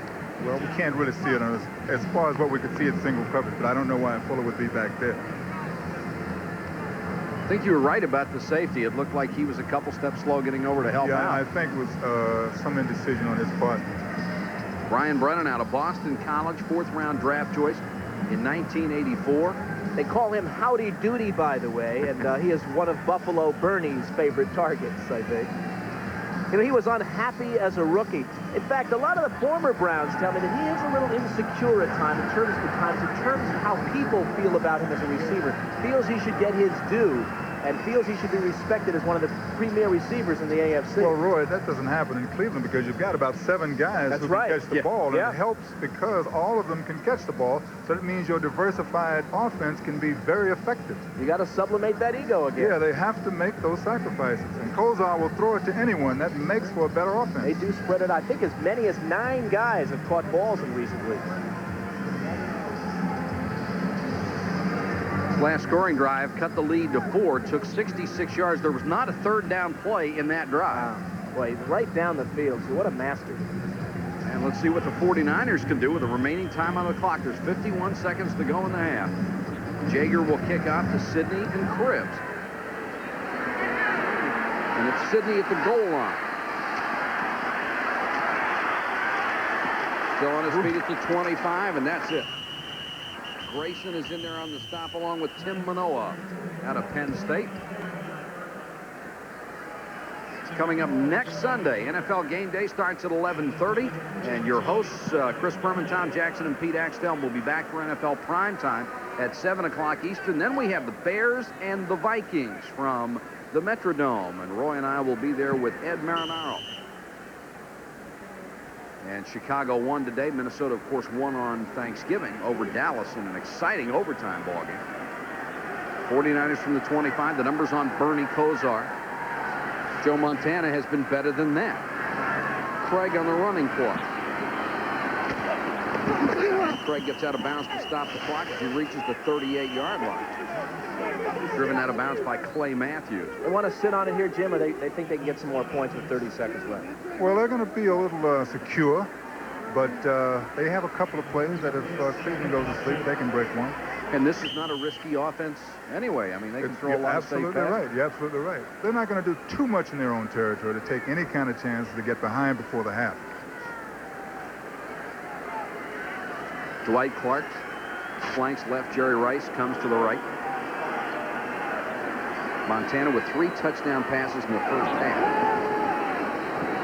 Wants a screen. Wrapped. And Cleveland did a great job of getting through the screen of blockers out there. Mike Johnson and Lucius Sanford messed up the play.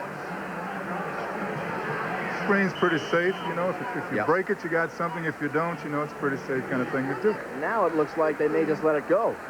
I don't know. 12 seconds. Joe Montana in no hurry, and the Browns with 1 timeout left apparently are willing to let him run it out.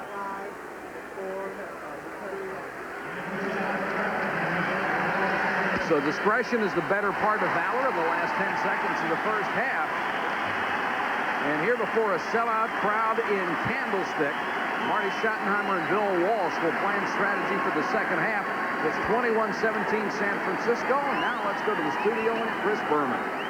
All right, Mike Patrick, thank you very much. It is one of those instances where the game is better than the buildup. The Browns and Niners, with the Niners leading by 4 at the half. While we have a couple of moments, let's take you through week number 12 in the National Football League, and it began with the 135th meeting between the Bears and the Packers, Soldier Field in Chicago. Jim McMahon finds the young running back, Neil Anderson.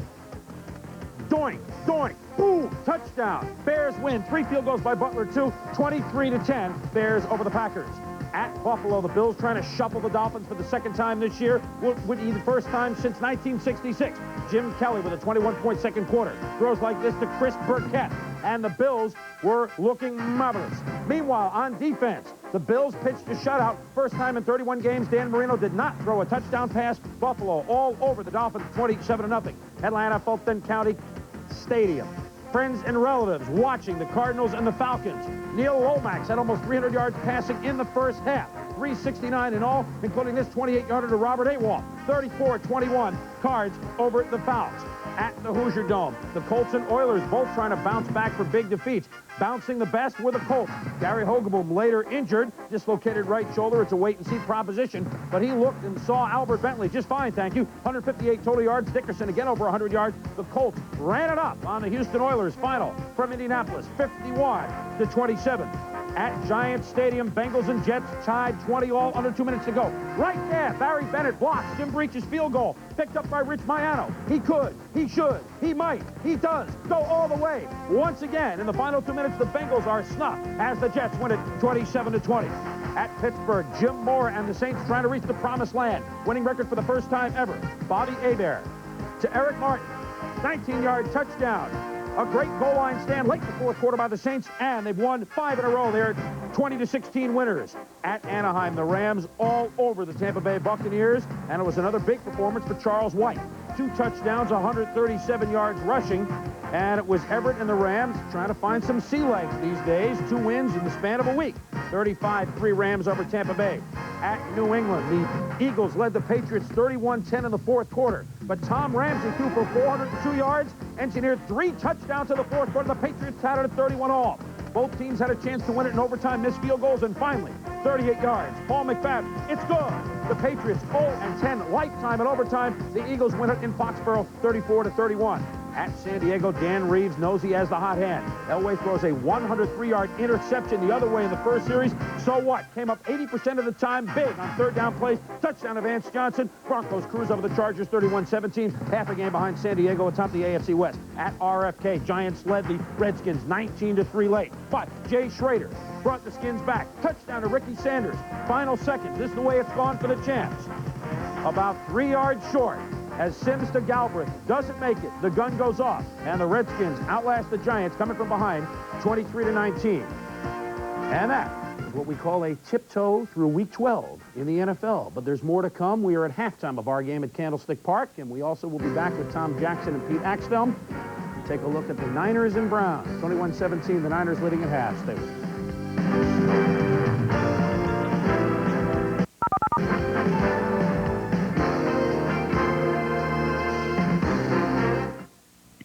Your roof leads a rough life. It has to protect you during the fire season and the 4th of July. Has to keep water out during the rainy season. Stay up during an earthquake. And stay on in high winds. Decratile by Calpac Roofing. Made to lead a rough life, so you won't have to. Celebrity voice impersonated. We're coming down to the final days of your Nissan dealer's year-end clearance drive. It's been a great event, but there's still a huge stack of new cars and trucks left to sell. Now's the time to save like never before on the cars and trucks built for the human race. Your Nissan dealer has thousands of 87s still left to choose from. And with factory-to-dealer incentives, the savings have never been bigger. So hurry in, because for selection and low prices, nothing stacks up to a Nissan clearance drive. See your Northern California Nissan dealer today. I don't feel comfortable taking my Nissan to just anybody, so I take it to my authorized Nissan dealer, where customer satisfaction is their #1 concern. Ceremony Nissan's technicians will fix your car right the first time by installing genuine Nissan parts. And for quality and custom fit, nobody beats their selection of genuine Nissan accessories. This week, get a 21-point safety check for only $3.95. For prompt, reliable service and genuine Nissan parts, see Ceremony Nissan in Colma.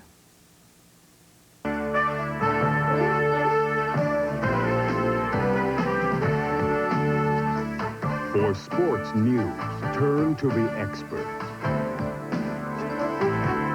Experts who take you wherever sports happen, whatever time of day. ESPN Sports Center, America's sports authority.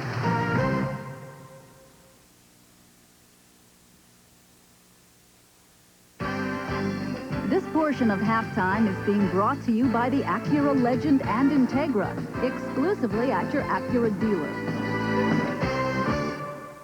All right, we are halftime. The Niners leading the Browns 21-17. And Tom, you had a feeling the big players would come up big in a money game like this. Great football game. I think the keys right now, the Browns have to establish that running game a little bit more than they have so far. They ran the ball well first quarter. They have to get back to that. Montana and company, I don't think they need to change a thing right now. No, it doesn't look like it. You know, on primetime, we talked about a player that may come up awfully big on defense and would have to for them to win for the Niners, and that's Ronnie Lott. And we take a look at him, and he was involved very, very early. It didn't work out that well for him, but he made the effort. Well, it was too bad for the 49ers that they didn't get the ball back. Ronnie Lott does a great job here of not only making the tackle, but he gets his hand on the ball, he feels it, and he rips it out. He has amazing strength in his upper body. Of course, here the 49ers don't get the ball back, ends up in a touchdown for the Browns, but most times you're going to get the advantage if you dig that ball out the way Lott did. I think a lot of people who have watched yours truly on ESPN for a while know I'm a connoisseur of Bill Walsh and Joe Montana football, and I think that anybody watching the first half can understand why one could be that way, because they really seem to rise to the occasion with game plan and execution, too. Well, I tell you, Montana carries out Walsh's game plan perfectly. And I think that's awfully hard to do because we all know that he's a genius on the football field. There was one fake in particular, the play involving Tom Rathman, that it took the Browns about 6 seconds to figure out where the ball was. Well, you see all the subtleties here of Montana's game. The great fake and misdirection, he puts the ball on his hip. In fact, I think not a lineman for the Browns knew where the ball was until he was outside the pocket.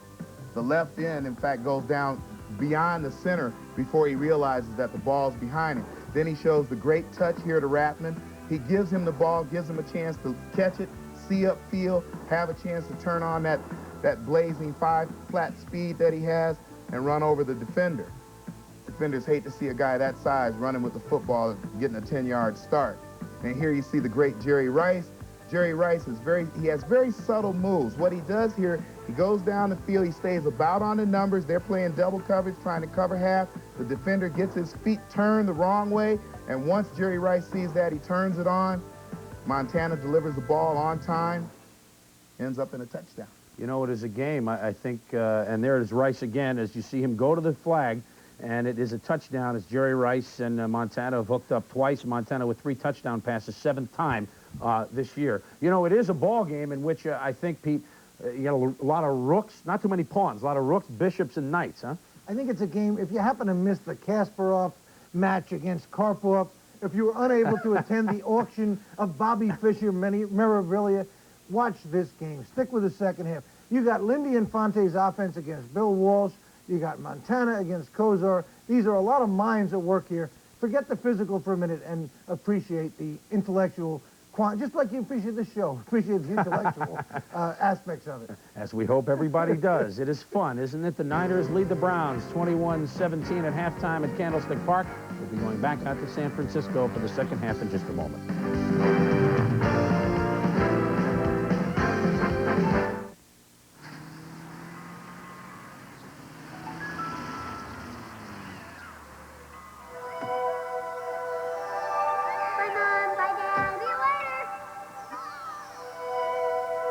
The typical family drive. Somehow it won't seem so typical if you drive an atypical family car. The Integra 5-door, Formula One technology, precision-crafted performance from Acura. Today you need an insurance company that's sure-footed. A company that looks out for you year after year. A company with experience. You need the Hartford. When you need us most, we're at our best. That's the Hartford difference. Your face takes enough abuse, so you need the Gillette Good News Plus disposable. Its Lubra-Smooth strip is designed to reduce irritation, so shaving feels so good. Good News Plus. A smart do-it-yourselfer's game plan includes a run to a True Value hardware store, where extra security can be found in a fire-resistant Sentry safe. Protect important records and keepsakes in the Sentry Fire Safe Security Chest for $28.88. Or choose the larger Value Guard safe with a combination lock for $139.88. You can rest assured when your most prized possessions are kept in a Sentry safe. Available at participating True Value hardware stores and home centers. We are back here at Candlestick Park. The 49ers leading the Browns 21-17. Have a chance to chat with the greatest ever in the minds of many people, Jim Brown. I want to talk about the changing of the guards, the changing of the running backs for teams around the NFL. First of all, let's talk about the Raiders situation. Bo Jackson, Marcus Allen, can they play in the same backfield? I don't really think so, Roy. I think that Bo Jackson presents a particularly great problem for the Raiders. They're going to have to either get rid of Marcus Allen or get Bo to quit baseball or do something, because the guy is too great to be with Marcus, who's also very great. What about Tony Dorsett's future for the Cowboys? The best thing for them to do in Dallas is to trade Tony, give him to someone who can use him, because Herschel Walker's the guy that's going to have to play there. Unfortunately, Tony should have been traded last year. Walter Payton and Neil Anderson. Should Payton have retired going into this year? A lot of people say that it's disappointing the way he's going out. If Walter had retired last year, he would have been really a much happier individual. I don't think he's happy now. Neil Anderson's a great back. It's truly a changing of the guards there. How talented is Neil Anderson in your mind? Tremendously talented. They have 3 backs there that last year should have probably played more. Now I want to talk about Mr. Dickerson. Do you approve of his ploy, if you will, going to Baltimore? What do you think of the way he moved in Los Angeles? He's without a doubt the greatest back in the league. I don't think he's going to be happy in Indianapolis, but I think he's going to be the same great back, and that's all that really counts. What did you think of his comments, though, on the way out of Los Angeles? Ridiculous. The worst I've ever heard. But they got him the money. If he's playing for the money, he got what he wanted. I don't think he's going to be happy. I wouldn't have done it. Charlie White says, I got 1,000 yards today. You think that's... Well, 1,000 yards is like walking backwards, you know, what the heck. But for Charlie and his situation, it's a good situation because he's doing as well as Dickerson now. That brings a great question. Yeah. Our situation is 21-17, 49ers over Browns. We'll come back from Candlestick Park right after this.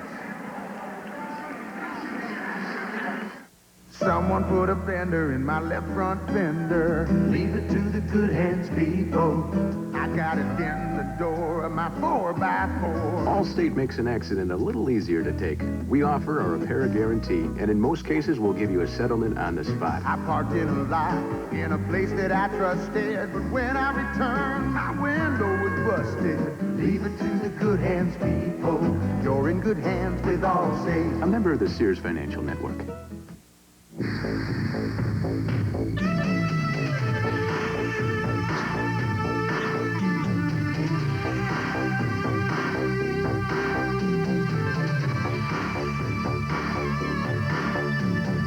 The Endurance Runner, Heil's ultimate energy saver. The high-efficiency 9580 gas furnace. Heil, born to run. Check your yellow pages or phone toll-free for the Heil dealer nearest you. Hey, how you doing? Good. In fact, I feel like light. Hey. What the?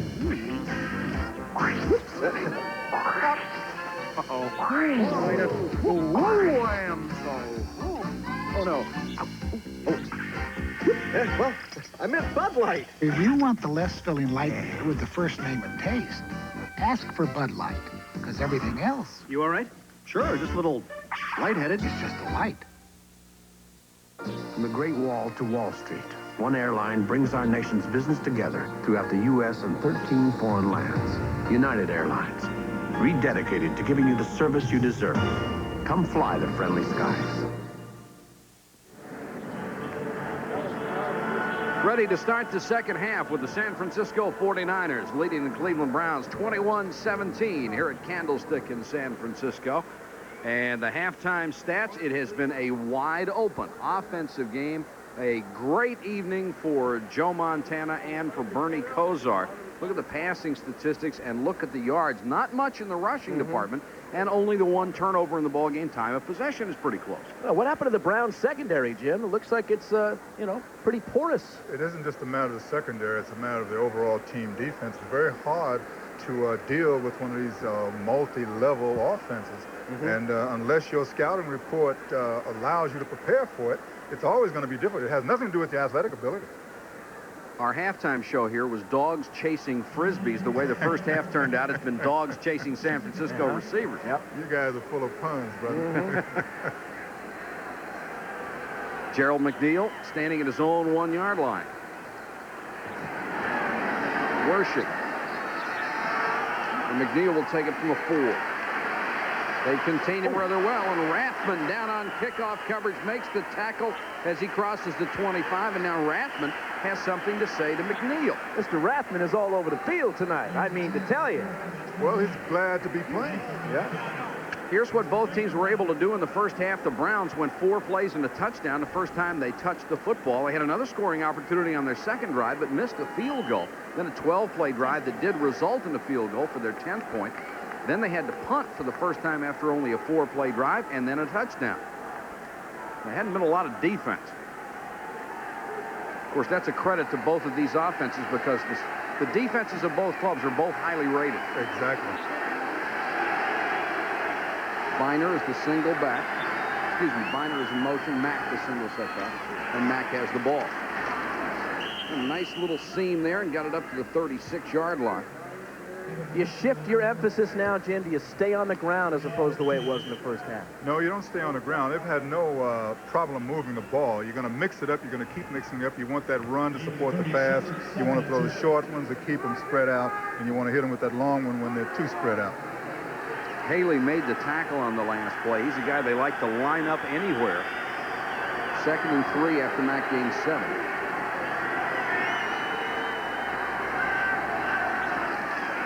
And that was a busted play. Kozar went back and looked for Mack, and for Bernie Kozar, with that lack of foot speed, you got to get a lump in your throat in a hurry. Well, I wasn't thinking about that. I was thinking about the option there, not the option, but he probably checked that off. If you watch it, he knew exactly what he was supposed to have happen. Someone didn't know, and I don't think it was just a mistake. I think there was an audible that someone did not pick up. And that someone was obviously Kevin Mack. And that's what you'll always find in a complicated offense. Yep. So now it's 3rd down and 3. Biner is the setback. They go with 4 wide receivers. Sort of telegraphed that screen, and Fagan got out there in a hurry to make the tackle on Biner. Got a flag on the play, too. Now, Kozar pumped it. There is a flag down. And it's a hold against Cleveland, and I think against Cody Rison because he was the one barking at the referee a little. 49ers decline it. Holding number 63 offense. Oh, you're right. Penalty decline. 4th down. The Browns will have to punt it away. George Winslow will kick. Winslow in his 4th game as the Browns punter. And he has not had the greatest average in the world. They got rid of Gossett and Dana McLemore standing at his own 25. Winslow, a rookie out of Villanova. Snap. Pretty good kick. McLemore for 22. And only got 2 yards on the return after a 43-yard George Winslow punt. And here's how the 49ers were able to do in the first half, as Joe Montana just had a brilliant first 2 quarters of play after that initial interception on a pass over the middle. Next time he got the ball, 5 plays and a touchdown. They had to punt on the next possession, but after that, it was offense at its best. 8 plays and a touchdown and 4 plays and a touchdown for the 49ers. Their last drive stopped by halftime. 1st and 10, Clark and Rice, the wide receivers. And Rathman, who was the leading receiver in the first half, gets it again, driven out of bounds at the 30, knocked out by David Grayson, and there is another penalty flag down. Preliminary signal holding against the 49ers for illegal use of hands.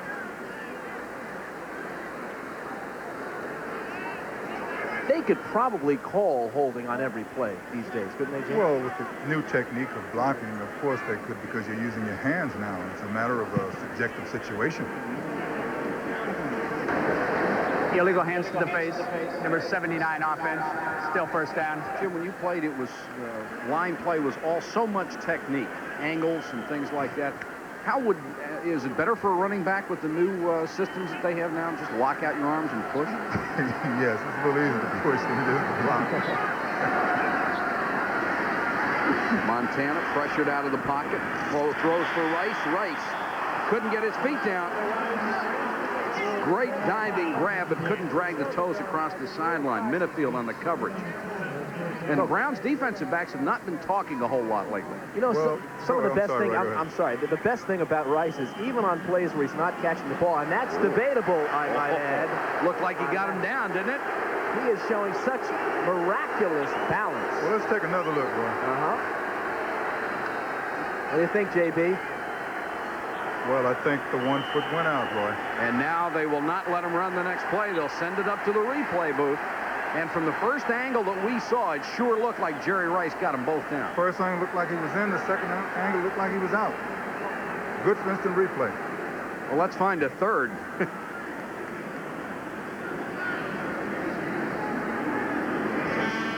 Remember, he has to hold on to the ball here. Now, right foot is down. He already has the ball, and the left foot is down. That's a catch.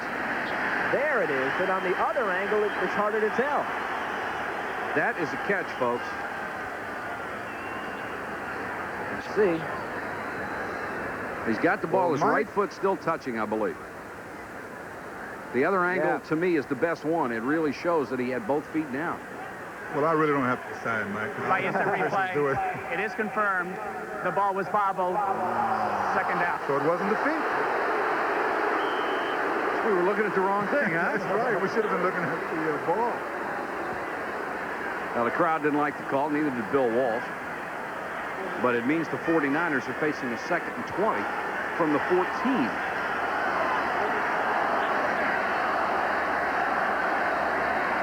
Rice goes to the top of the screen, Clark to the near side. Instead, they dump it off to Craig. Slips one tackle, slips a second. Still on his feet, dragging people to the 29-yard line. Finally brought down by Felix Wright. Rathman threw him a good block. Beautiful run. Just beautiful run. Gain of 14 on the play. It'll bring up a 3rd and 6. Walsh has got that list of plays.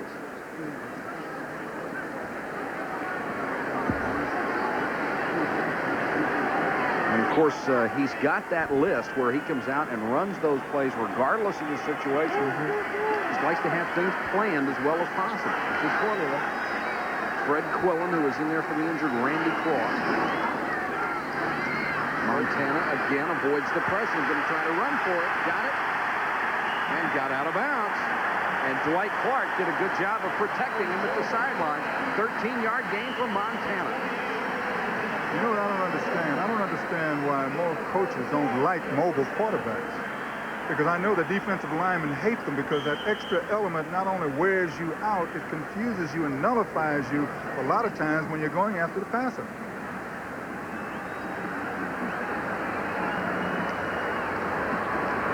Against Montana, you have to be so concerned about containing him. You really just can't let loose and go after him. Exactly. 1st and 10, 49ers, their own 41. Montana to Rice. To the Cleveland 42-yard line. Jerry Rice, the explosion at the point of the snap is what gets him going. We talked to Jerry about it. Here's what he had to say. My first 5 steps are my most important steps because they're so fast, and that really helped me to break down the cushion of the defensive back. And once I break his cushion down, I feel like I can do whatever I want to. Jerry Rice, 4 catches, 57 yards, 2 touchdowns. He has 13 for the season. Craig. Matthews wanted to take that ball out of the gun. No doubt about it. Now, Roy, if you watch the play that Rice caught the ball on, you heard him talk about the first 5 steps, that quick explosion. Well, when you have that fake into the line and it's a good fake, it holds the eyes of the defensive people for just a second, which gave them the opportunity to catch that ball. Bob Golick got in on that last tackle. Now, this is what Jim was talking about a moment ago. Just that moment, that little hesitation got him up over the middle. Exactly. 2nd down, 5 yards to go for the 49ers at the Cleveland 38.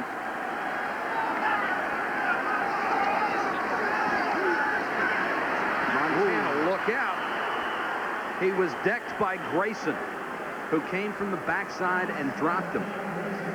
Talking about Bob Golick a moment ago, a lot of people are saying he's had an off year, but the Browns have switched up their defenses a lot. They play a lot of different fronts, and Golick often comes out on passing situations, so his sacks are way down, but they still feel he has played very well. A lot of times when you have a team effort and you have a great team, a lot of people's statistics are going to go down. A lot of times when you have a lousy team, you'll have one or two guys with great statistics because you have a lousy team. And that's a problem just looking at stats. Exactly. 3rd and 11 after the sack.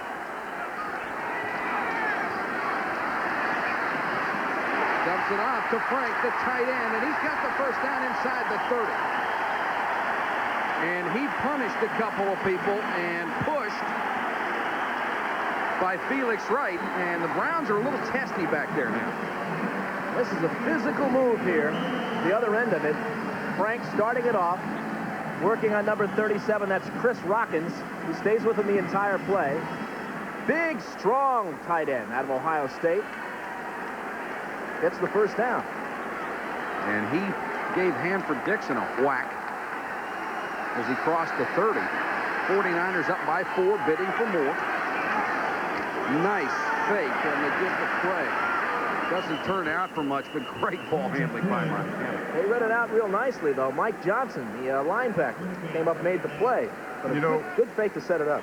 When a guy like Roger Craig makes about 2 yards there, didn't get caught in the backfield, that's a great move that a lot of people don't pay attention to. But what he did is he dropped and he split the tackles.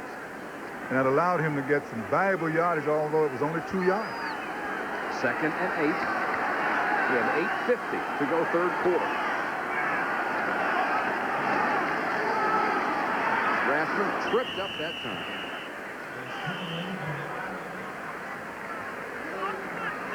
We were talking before about Bob Golick, a guy they call Mad Dog, the nose tackle. He says playing the nose tackle is kind of like being the fire hydrant in the dog pound of life. He said, he's very quotable. He said of steroids, they'll never ban steroids in the NFL. It'll never happen because if they ban steroids in the NFL, the next year the offensive linemen will be playing the indoor soccer league and they'll be all shriveled up like raisins. 3rd and 7. Rathman. They go with the run play, get it down to the 21. Clay Matthews almost took his head off. He did manage to get the helmet off, and Rathman doesn't like it.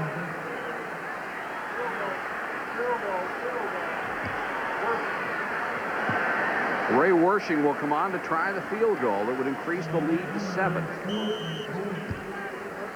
Now, it's one thing to be talking to a lot of guys, Jim, but when you're giving up 21 points in the first half and they're running all over you, when does the talk stop? What happens in a great football game like today, you don't really have time to talk.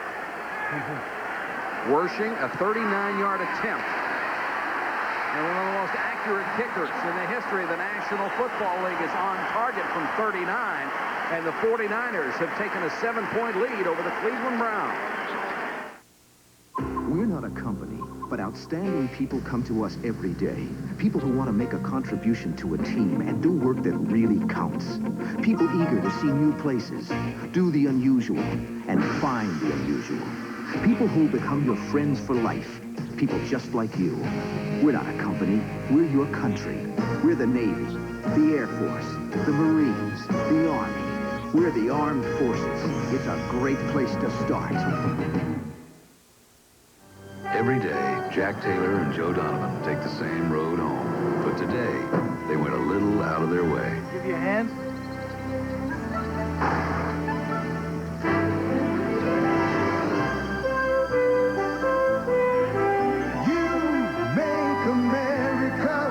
Here's to you, the clean, crisp taste of Beechwood-aged Budweiser. This Bud's For all the guys who go out of their way. This Bud's for you. Just in time, American Express introduces Purchase Protection. It insures almost any retail item you buy with the card for a full 90 days in case it's accidentally damaged, stolen, or simply flies away. You don't buy this protection. It comes automatically only with the American Express card. Membership has its privileges. ESPN's presentation of the National Football League is brought to you by the U.S. Armed Forces. It's a great place to start. By Budweiser, Beechwood Age, that clean, crisp taste. This Bud's for you. And by the American Express card. Membership has its privileges. Don't leave home without it. 7:28 to go, third quarter. San Francisco 24, Cleveland 17. Both teams fighting for the lead in their division. And Ray Wershing to kick off with Gerald McNeil. This taken by one of the up men at the 15-yard line. Back to the 28, and that was Herman Fontenot, who took it on the left side. And the drive went 55 yards, and Wershing capped it off with a 38-yard field goal to give San Francisco that 7-point lead. Okay, Bernie's going to go to work now. What are we looking for? Well, actually, what we're looking for is the same thing he's done before, because they really haven't stopped him. I Yeah. mean, he's been very successful so far. Mixing it up, all the different receivers. Oh, yes. Mixing the run in. Gil Brandt had a great line about Bernie Kosar. He said he reminds me of Larry Bird. You look at him and you don't think he can play, and then he kills him. Can't hear him. Mack. And Mack hit as he got to the line of scrimmage. Jeff Stover came up to nail him in a hurry. There is another penalty flag down. Kevin Fagan also went on the tackle as the ends converged in the middle. And it's a delay. They started off in time because of that noise. That's right. It seems as if someone talked to the 49ers crowd and told them what to do. Please reset the stadium clock to 7:19. Please reset the stadium clock to 7:19. Putting 6 seconds back on the clock. Please reset the stadium clock to 7:19. Thank you. You're welcome. So this will make it 1st and 15 for Kosar. Back in his own 23. Larry Roberts is in on the San Francisco defensive line.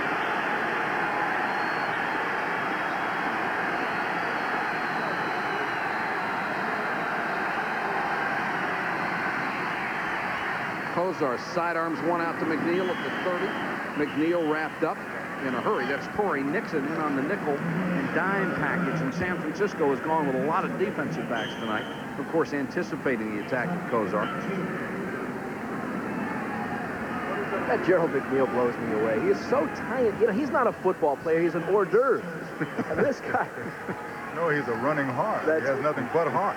Remember the flea, Walter Roberts? He used to play with him. Same thing, long time ago. 4 wide receivers in there on 2nd and 6. Who's the other guy? Nolan Smith, little guy. Oh, nice tackle. Put it up to the 47-yard line. Brennan made the catch and then got some extra yards out of it on the run. Tom Holmoe was in on the stop. Brennan reminds a lot of people of Howard Twilley, the guy who used to play for the Dolphins, the guy who played for Tulsa. Small, slow, steady. But a guy that can make a play and break a tackle like that, pick up the first down. And also a guy that knew to just fill in the seam, because I think they're on a zone defense at that time. Spot the ball at the 48, 1st and 10 Browns. 4 wide receivers on 1st and 10.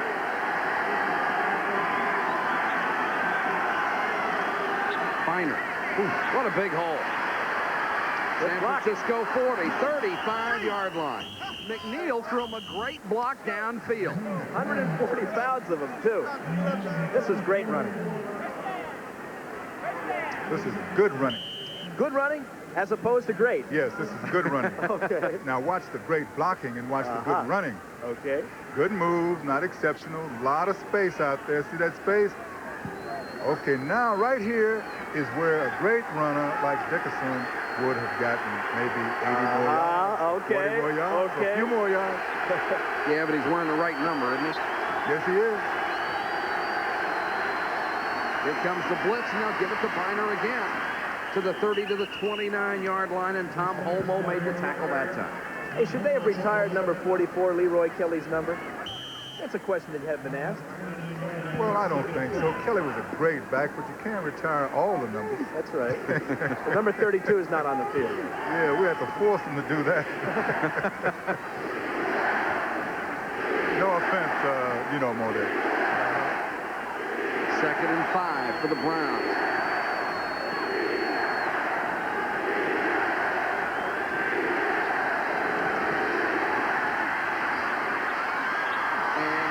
incomplete at the 20-yard line. Torrey Nixon did a good job on McNeil that time. Hit him just as the ball got there. We'll see this one from behind Bernie. This is the way Bernie sees it, downfield. Plenty of time to throw. Yeah, Roy, they're making those deep curls. He got hit just at the right time. A lot of times those defensive backs are going to do that to you if you don't pull it in on the first grab. 3rd and 5. 4 wide receivers. Webster Slaughter to the top of your screen. He's been quiet lately. Going for Slaughter this time, and he dropped it. Don Griffin was with him, but it looked like a catchable ball. Definitely. Ball was thrown behind the defender. Slaughter came back to make the catch. And it apparently he had made the catch and then was hit just as the ball was going into his arms. But you'll see the ball slightly underthrown here deliberately. Well, yes, because the defensive back has his back turned. But if you'll notice, the ball did hit the defensive man. So good play in the defensive secondary. Well, Don Griffin. A lucky play. Yeah, that's right. Secondary. And the Browns have an injured player down near the goal line. And it's Clarence Weathers.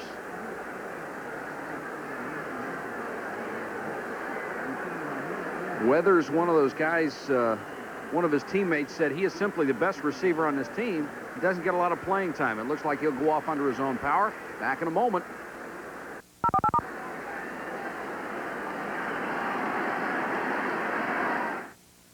All right, listen and listen tight, because I aim to do what I came here to do, and that is rent a car without having to throw in my horse and saddle to do it. That's why I came to Thrifty Car Rental. Well, they don't cost as much as them other yahoos. Thrifty weekends here in the Bay Area start as low as $17.99 a day. See your phone book and call Thrifty today. You always get the best deal at Thrifty. Right, Pilgrim? Hi, I'm Don Wolf, inviting you to save a bundle and help your school this holiday season.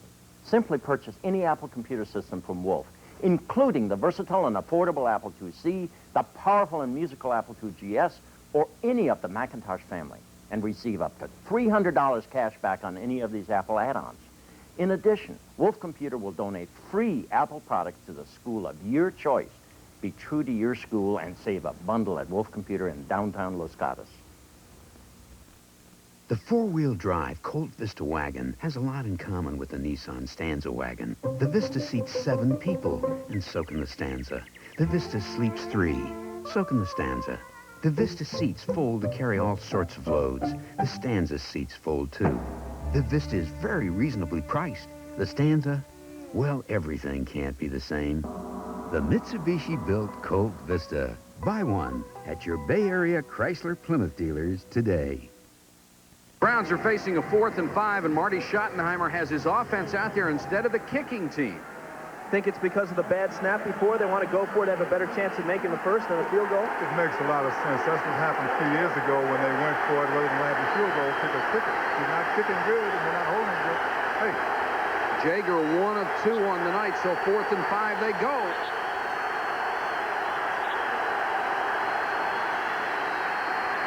Kozar with plenty of time. What a catch by Brennan. Boy, Holmo was right there all over him, and Brennan just spun around and got it.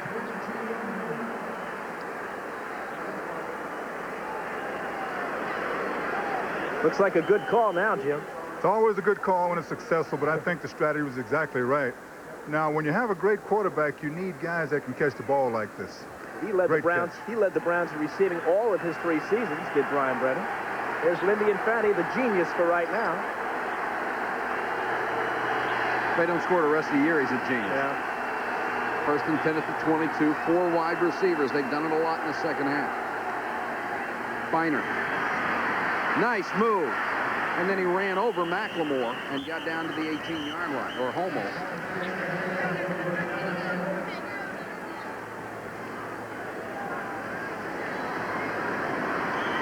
Yeah, I'd like to have all of you take a look at this replay. The field must be a little slippery. It's coming up because the cuts are not as sharp as they should be.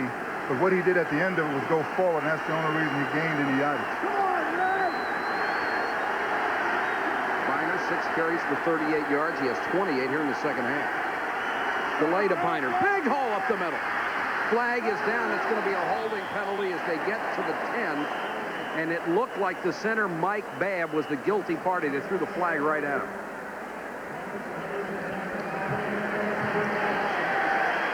Just paralyzing you. You know, you get a big drive going like this. You watch the center of your screen. It's a tackle, basically, on the offensive lineman's part. Center of your screen, Babb. Watch it.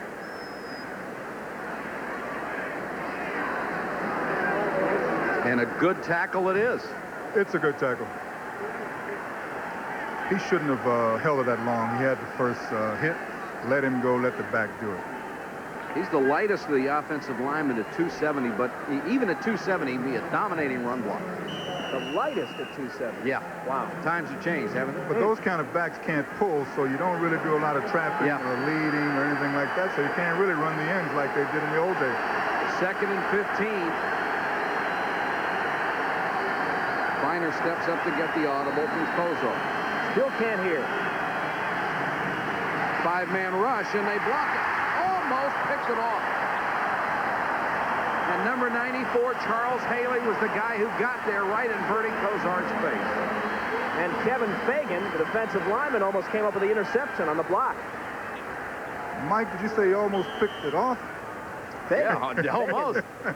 Fagan did, too. Well, right there, 75 in the middle about of 2 feet from that play, but it was a very good play to get it knocked down. But the ball did stay in the air a long time. It could have been picked off. Yeah. Good eyesight. That's what you meant, Every right? once in a while. 3rd and 15 for the Browns. And the crowd here at Candlestick trying to fire up the defense.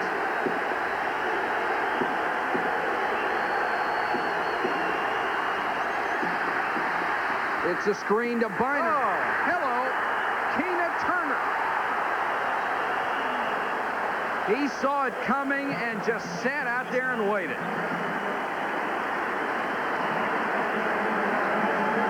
There's no question that he's down before the disputes of the fumble, but it was a great play here by Keena Turner. He's coming off his best game probably of the season last week. Well, Roy, all he did was play his territory, and as he's responsible for that, he took it on and he made the great play. And on 4th and 18, they will go for the field goal. Jaeger is on to try. Let's watch the snap this time. 48 yards out of Danielson's hold. They got it down. It's long enough, but it's wide. Jaeger only 1 for 3, and the 49ers defense holds. And with 1:55 to go, 3rd quarter, it's still the Niners by a touchdown. Tires. We know you don't think about them much, but man, what the right set can do for your car.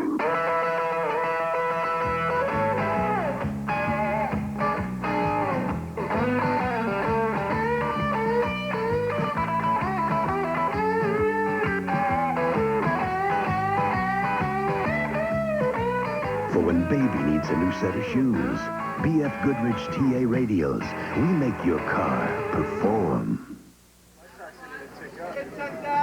A message from Payne Weber, one of America's leading full-service investment firms. We're talking now with Donald Marin, chairman of Payne Weber. What does October 19th mean for the investor? Well, for the investor, first and foremost, it means be very careful. You've gotten that signal out of the markets, if out of nothing else. For the investor, it means understand very clearly the relationship between cash, bonds, and stocks, and what it means to you. For the investor, it means look very carefully, not at tomorrow or next year, but at 3 to 5 years from now. For the investor, it means the world has changed, but it doesn't mean it's going to be worse. It means you have to be more careful, you have to be more precise, you have to be more focused, and you have to be more aware. For all those things, you need a combination of good, sound advice and your own good judgment. If you put those 2 things together, you'll come out very well. Thank you. And if we can be of any help to you, please give us a call. Jim McMahon and the Chicago Bears are looking stronger than ever. They're running away in the NFC Central Division. Sunday night, they meet the second-place Minnesota Vikings live right after NFL primetime on ESPN. Browns still have problems kicking the field goal. The snap was fine, the hold was fine, but this time Jaeger slips. But the turf is bad, Roy. Believe me. It's slippery out there. So the 49ers get a break, and they have it at the 30. Montana drops it off to John Frank. And the big tight end drags the tackler with him. And that's Grayson. And they're actually changing Jeff Jaeger's cleats on the sideline here. Does that help him try to get better footing? He's got to get better footing because if you have a long field goal, you've got to plant, you've got to get more power. And when you're sitting on turf or hitting on turf that is soft, you're going to slip. Yeah, but a pro is supposed to kick on any surface, right? No, a pro can't kick on any surface. You can't kick on ice. And there's not ice there. It's kind of slippery, but it's not exactly ice. It looked like they're trying to put the longer cleats in there to give them a little bit better traction. 2nd and 2 after the 8-yard gain. Montana's had good pass protection tonight, throws that one incomplete. And I think he intended to throw that one incomplete because Rathman was beautifully covered. Getting back to that, Roy, you see, as a player, the subtle things hurt you. Everything is an exact science out there. If I'm a runner and the surface is soft, it takes away some of my skill. And it doesn't take very much to get a field goal kicker offline. And you know because you kicked him. Well, in high school, in college, of course. Yeah. Yes. Well, of course, you did everything. No. You're in the lacrosse Hall of Fame, too, folks. People don't realize that about you. 3rd and 2 for the 49ers at their own 38. Craig. And the Browns did a great job of stringing that one out. Mike Johnson eventually made the tackle, but the front seven really deserves credit for that. Mentioned before Lacrosse Hall of Fame. We just happen to have a photo of the lacrosse player Jim Brown at Syracuse. You got to be proud of that. That's great. You guys have been on the case. Were you the best lacrosse player ever? People say that. I was a good lacrosse player, and I did make All-American. We did go undefeated. Now I guess I'm bragging, but that's good enough. I suppose. Good enough. You're picking on all those little guys in lacrosse, right? Yes. I was about 230 pounds. Cleveland with a 10-man front. Flag is down as Runninger gets it off from McNeil, angling for the sideline. McNeil all the way back to the 20. Trying to get outside to the picket line. A flag is down. And McNeil gets it back to the 24-yard line. 42-yard kick, only a return to 3. He almost broke that one for 80, but there are flags down everywhere. In fact, we got 4 flags on the field right now. Well, they're going to have to...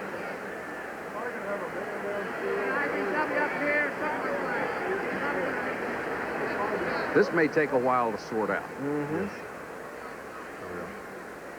Illegal formation. Number 58 did not report as an eligible receiver. Wow. We have 2 illegal blocks. Number 81 and number 63, offsetting penalties. Replay the down. We'll try it again. I'll tell you what's going to happen. They're going to have to change the rule on the blocking for punts because there's nothing but penalties. Takes away from the game? It really does take away from the game, you know. You got to do something. You got to do something to stop the clips, though, don't you? Well, they're not really clips, you know. It's a definition of a different kind of block. You never had it in the old days. Definition of a different kind of block. What does that mean? I don't know. You explain that to me. What do you mean by definition of a different block? Well, they have come up with certain new rules for protection. And in protecting people, they have changed it into a penalty-ridden play. Over-legislated. Yes. And most of those penalties are merely shoving somebody in the back, not clipping. Exactly. Runninger will try it again. Set a man in motion on the punt formation. And he's the one down there right in front of McNeil. Oh, was that a dandy-looking play by San Francisco special teams? A 39-yard kick, and the Browns will have the ball when we come back.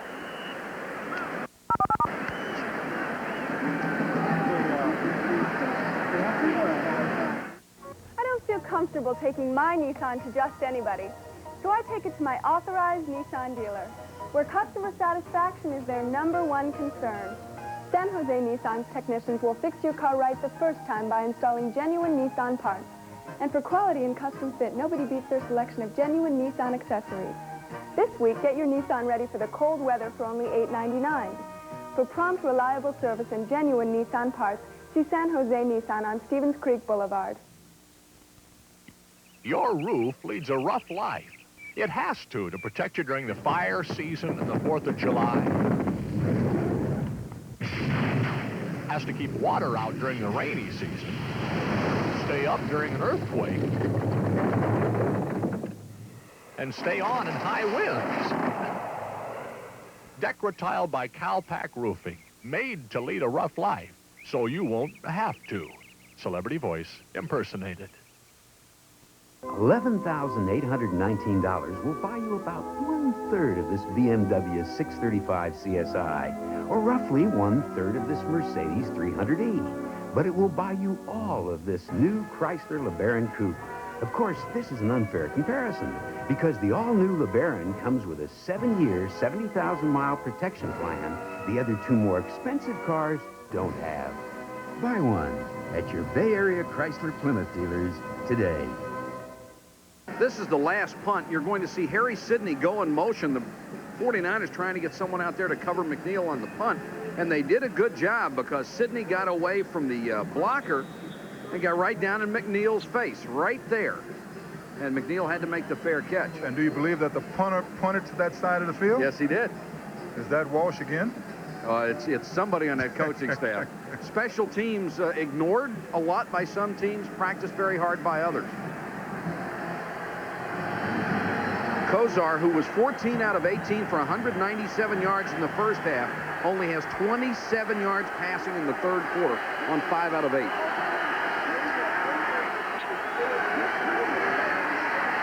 Kozar trying to dump it off for Mack. And Mack's in trouble at the sideline. And that 49er defense has done a whale of a job here in the second half. Michael Walter chased him out of bounds on that one. And that is the second time Kozar has dumped the ball off and seemingly telegraphed it. Mack made something out of nothing, too, because that play was slow in developing. Well, fellas, that's an outlet. That's a safety valve out there. And you do that instead of getting sacked. So I think it was a great execution on both players' part. All right, 2nd and 7.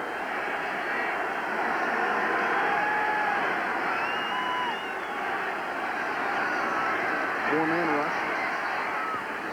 Brennan again at the 31-yard line. He'll be shy of the first down. They'll mark it at the 32. Jeff Fuller on the coverage. And you can see the clock running down in the third quarter. You notice when those receivers curl and they go right down to the ground, it's very smart because what they're doing is they're taking what they're getting. They're not trying to come all the way back and circle around and taking the chance of losing it, because in a controlled type of offense, you want to get the 5, get the 6, get the 7. Well-coached team. That's the end of the third quarter of play from Candlestick in San Francisco. It's the 49ers by a touchdown over the Browns. You want anything? How about a light?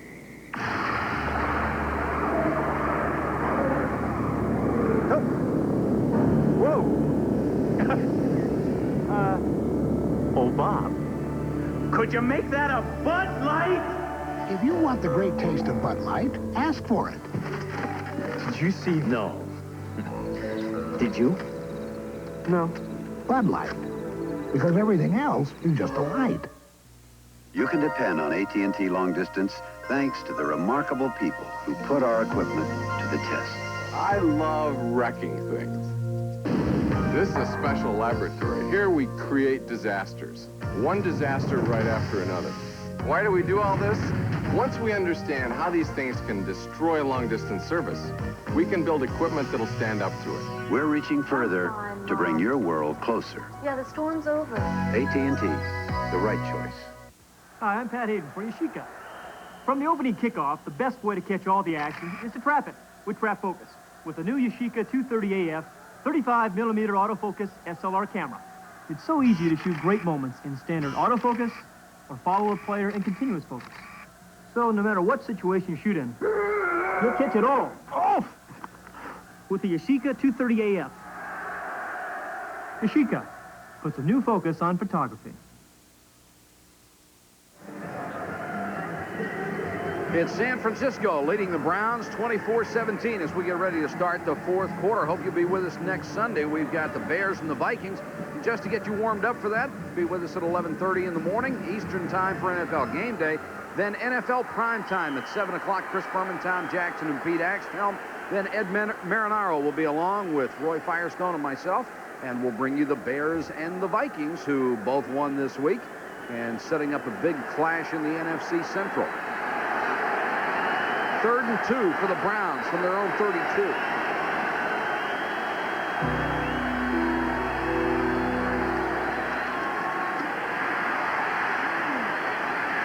Throws short, intended for Slaughter. What about the play selection there, Jim? 3rd and 2 on a pass?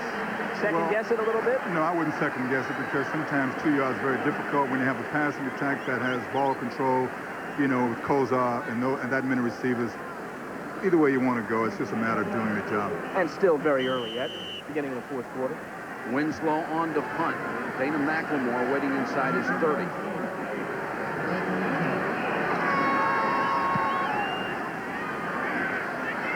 Short kick. McLemore comes up, no fair catch. Somehow stayed on his feet, got out to the 36-yard line. A 1-yard return as Herman Fontenot was right there with him. A 33-yard punt from Winslow. Now he gets up slowly after taking this hit. You used to get up slowly too.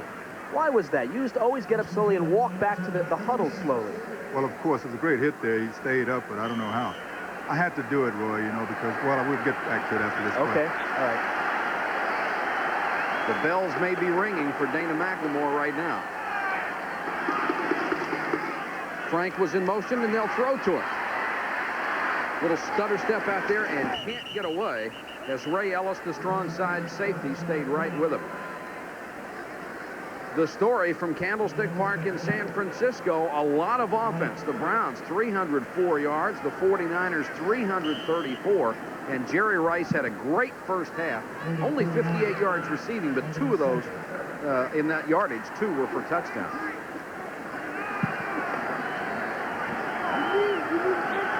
Second and 7 for Joe Montana, just shy of his own 40.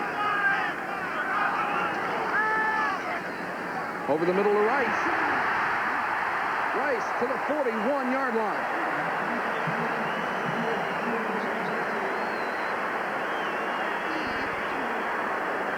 Now he beats Minifield off the line, and Dixon comes up with what might have been a touchdown-saving tackle. No doubt about it. He was accelerating at this particular time, and a couple more steps has been all over. That would be 4.6 speed for 6 points. So you can call it 4.6 speed if you want to. There's that football speed again, huh? No doubt about it. 1st and 10, 49ers up by a touchdown, trying to get a little breathing room.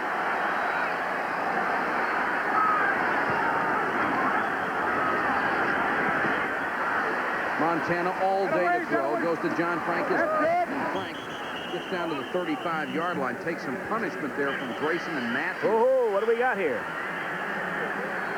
And John Frank thought he got a little bit too much of it.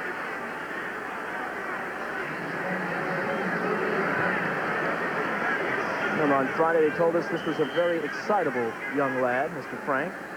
Very intense. Big enough. Catches the ball well. He's been very active tonight. He's been all over the field.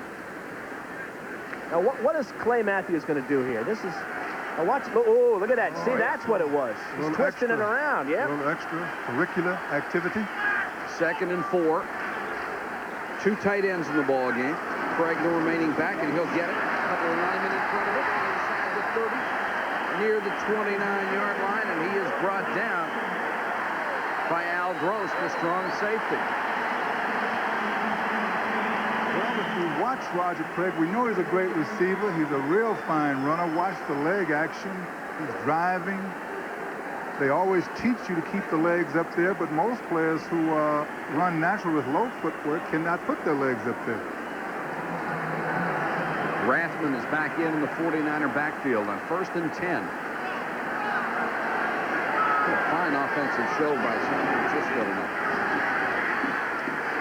Rice, the 5, touchdown 49.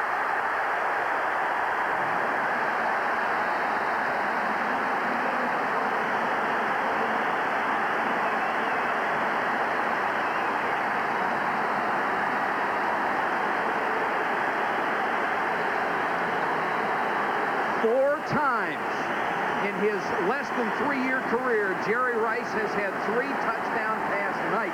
He has 3 tonight, 34 for his career. Do you believe it? And no other 49 receiver has had more than one 3-touchdown performance. Here it is again. Roy, this man's running away from everybody off the line of scrimmage. Beating Al Gross, the safety man. You said yesterday that he had an explosive speed off the line, and that's what's doing it. Wershing converts. Rice, 6 catches, 107 yards, 3 touchdowns, and we've got a fight. Joe Montana, 22 out of 30. He has thrown 4 touchdown passes tonight. Feel it, feel it, feel it. That Noxema feeling. Feel it, feel it, feel it, feel it, feel it, oh so close. It's here. Noxema Shave Cream for extra sensitive skin. Feel that soothing blue lather protecting you from irritation. Feel the closeness. Feel the comfort. Feel it, oh so close. Medicated Noxema Shave Cream for extra sensitive skin. Noxema feeling. Feel it, oh so close.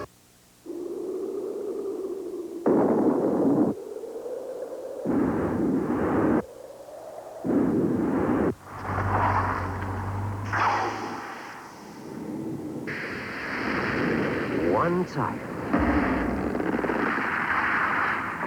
permanently seals itself, where others may leave you flat. Royal Seal from Uniroyal. It's worth a closer look. Introducing a high-performance luxury sedan made the Mazda way. High-performance luxury sedans traditionally ask you to pay a pretty dear price. Well, that's not the Mazda way. Mazda's all-new 929 has world-class luxury appointments. It's amazingly quiet, solid riding, and actually outperforms those guys. Now there's less standing between you and a car this good. About $8,000 less. This is the Mazda way. ESPN's presentation of the National Football League is brought to you by medicated Noxema Shave Cream. That Noxema feeling. Feel it. Oh, so close. By Uniroyal Goodrich Tire Company, makers of premium radial tires for cars and trucks. And by Mazda, bringing performance and value together. That's the Mazda way. 31-17, the 49ers bidding for their 9th victory of the year, and they have the Dogs down by 14. Dogs have been dogged by Mr. Rice tonight. And Mr. Martin. Another hat trick. Jerry Rice. Gerald McNeil waiting at the 3-yard line. He'd really like to break one for this club.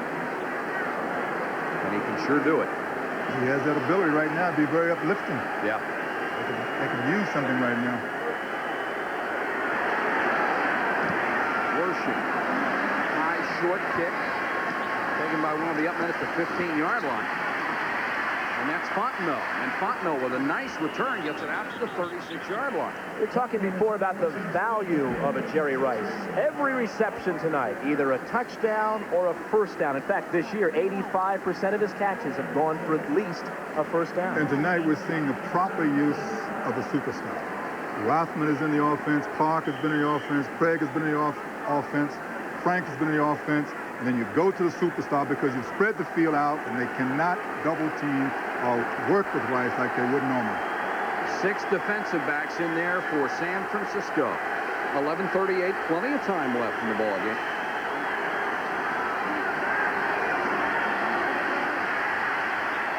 Kozar behind Brennan.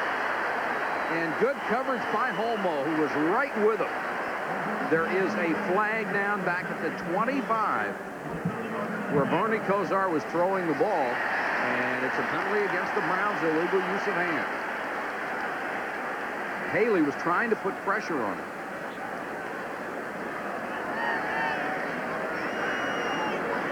Before the game, we were talking to Minifield and Dixon. I'll get that. Illegal hands to the face. Number 63 offense. Still first down. Hands to the face calls. That's on Cody Rising.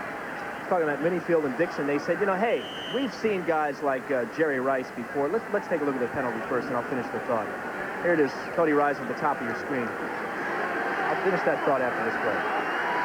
Ball's at the 25, 1st and 20.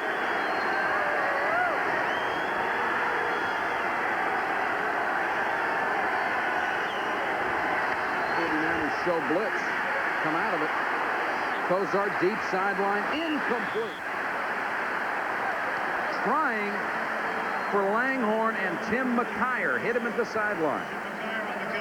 Frank Minifield told me, he said, listen, Jerry Rice is a great receiver, but we've faced greater receivers in the AFC Central. Ernest Gibbons, John Stallworth, Eddie Brown. He's just another receiver to us. What was our answer to that, Roy? You haven't seen him yet, basically. This guy has put on a show tonight. No one's having a season that's close to his right now. That's right. Bernie Kosar has only passed for 35 yards in the second half. The 49ers defense has done a great job.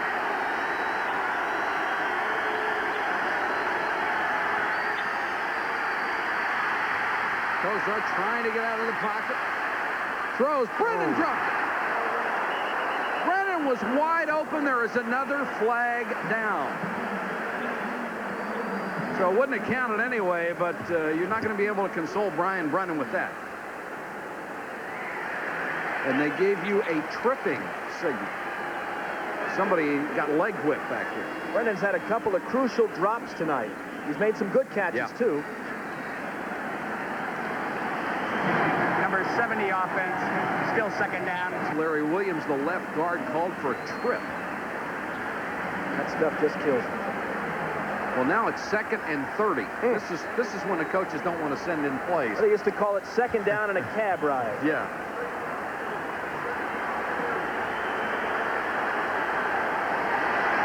6 defensive backs in, and that is what Kozar and Montana have done respectively in this half.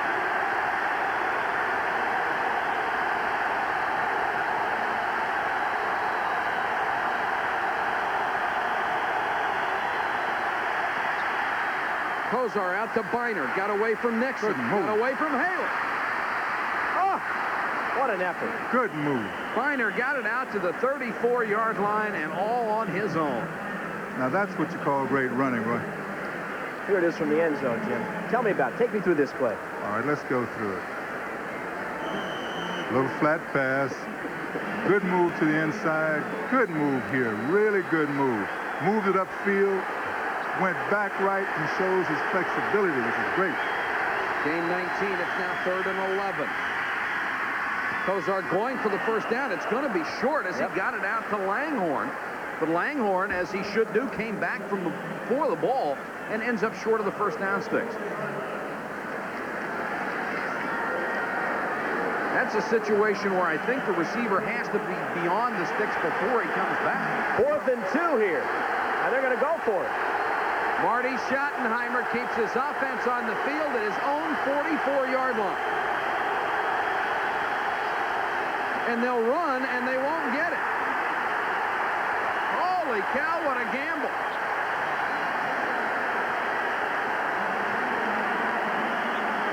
Minutes and 4 seconds to go in this game. There is a flag now. There's a flag. Let's wait for the flag, too. This could really impact it. Yes.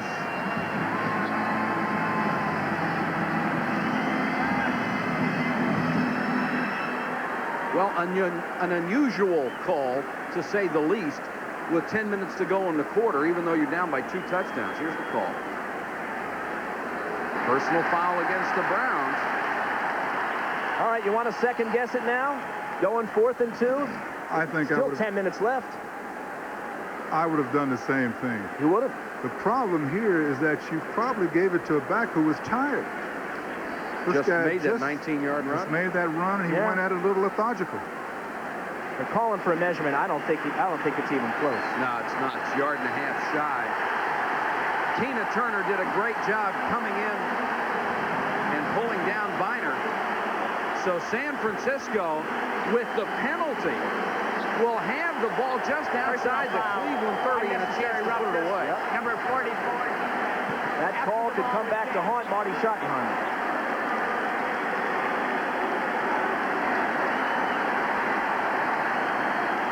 Still 10 minutes left. Dwight Clark goes left. Jerry Rice comes right. 2 tight ends also in the ballgame. Craig. Nowhere to go, and Mike Johnson, after the play, was strung out beautifully by Carl Harrison. And Marty Schottenheimer says that Hairston is just having a brilliant year, the kind of year that he had when he was an All-Pro with the Eagles back in '79. Marty Schottenheimer, he'll know about, wonder if he did the right thing. It's only right, Roy, when it works. Yeah. You know, I mean. That's right. And not necessarily wrong when it doesn't. That's right. 14 points down, why not? They got to look for a break here. It's got to be a fumble, interception, or something the defense has got to do. And they'll go with the end around. Joe Cribbs. Turned it into a big play with Joe Cribbs, who was out on a wing. Great play fake here by Montana, once again setting it up for Cribbs, who hasn't seen a lot of action of late. Beautiful. Well, he hasn't seen a lot of action, but this is a very key play for them. Joe has the ability, not the same kind of ability he used to have, but he really stretches for it. He got everything he could get. That's all you can ask. That kind of contribution by a guy who used to be a #1 back. It's pretty good. He was. And it's old-style football, too, when you get up with the grass stuck in your helmet. Ball's at the 20. They'll go with Rathman. A flag is down as Rathman got to the 14-yard line. Thrown in the area where you normally get holding. And we'll check it out for you. And it is a hold. Now, earlier in the year, the 49ers were trying Craig and Cribbs in there together. They weren't getting the kind of blocking that they wanted, and Craig was the fullback. They switched him to halfback, inserted Rathman in the lineup, and it's really worked. Holding, number 56 offense, still first down. That's because Fred Quillen. That's because Cribbs doesn't have the same ability. Yeah. He's on the way out. And it happens everywhere. It's a shame to see it with the injuries that take away tremendous skills that these guys have coming into the league. You can only play so long. Yeah. First and 20 after the holding call. Nice shake by Montana. Dumps it to Rice. Look out. Already has 3 touchdown grabs forced out of bounds at the 12. That's going to be close to a first down for the 49ers. About 1.5 yards shy. Oh, the play fakes just set up so much. Yes, as we noticed, first play of the game, the play fakes are there. This guy Rice is like a gazelle. Eddie Robinson, a great coach at Grambling, said the Dallas Cowboys made a mistake because they said he couldn't run fast. He said at Mississippi Valley, he was outrunning everybody, getting behind them, but I guess the Dallas Cowboys are smarter than Eddie Robinson. 2 tight ends in the ball game on short yardage. Rathman will not get the first down. The Browns did a nice job of wrapping him up that time. Back to Jerry Rice for just a moment. You know, you try and take the bomb away, shut him down a little bit, and it doesn't succeed. In fact, going into this game, and I'm sure it's been improved upon tonight, his average yard per touchdown catch, 31 yards. You just can't shut him down. They've got to go into a zone full time against this guy. Here's a big decision for Bill Walsh. What do you do? 3rd and 1. Well, they've been able to get Rathman through there very well, and the clock now becoming a significant factor. We're under 7 minutes, and it's a 2-touchdown lead right now. They're in dead field goal range from Ray Wersching if it comes to that. Montana, quarterback keeper. He crossed the 10-yard line, which is what he needed to do for the first down. And the 49ers have been clicking on all cylinders tonight. The offense has played well the entire game. The defense has really been up to it in the second half. Well, the defense has been up to it because the offense has kept the pressure on. And, you know, when you're a little behind, you got to play a little different game. But tonight, Montana and Walsh have put together an excellent game plan. Fabulous play calling and great fake into the line all night long. First and goal from the 9. 6 minutes, 11 seconds left to go in the game. Cribbs. Got room. Touchdown, 49ers.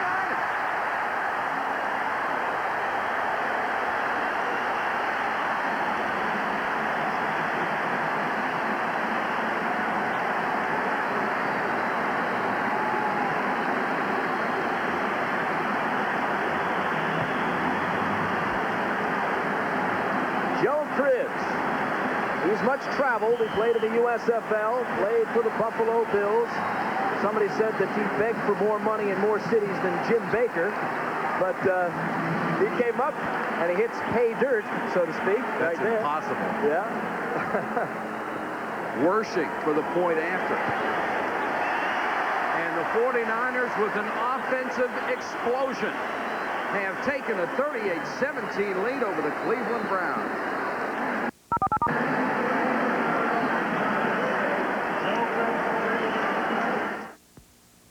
For about $7,400, you can get a 3-door Nissan Sentra. Or you can get a 3-door Colt with the same equipment. Plus a washing machine, a wheelbarrow, 3 bicycles, a ping pong table, a wading pool, 4 chairs, a lawnmower, a step ladder, and a rubber boat. Which makes the Colt a lot easier to buy, but a little harder to park. The Mitsubishi-built Colt. Buy one at your Bay Area Chrysler Plymouth dealers today.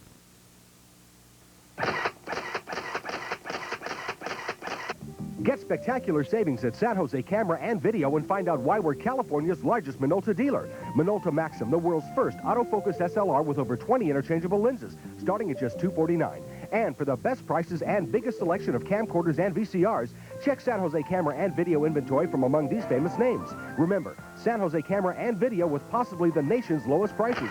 Corner of Hamilton and Winchester, just off Highway 17. Today's NFL football is brought to you in part by your Bay Area Chrysler Plymouth dealers, where you get up to $750 cash back on selected new 1987 models while the offer lasts.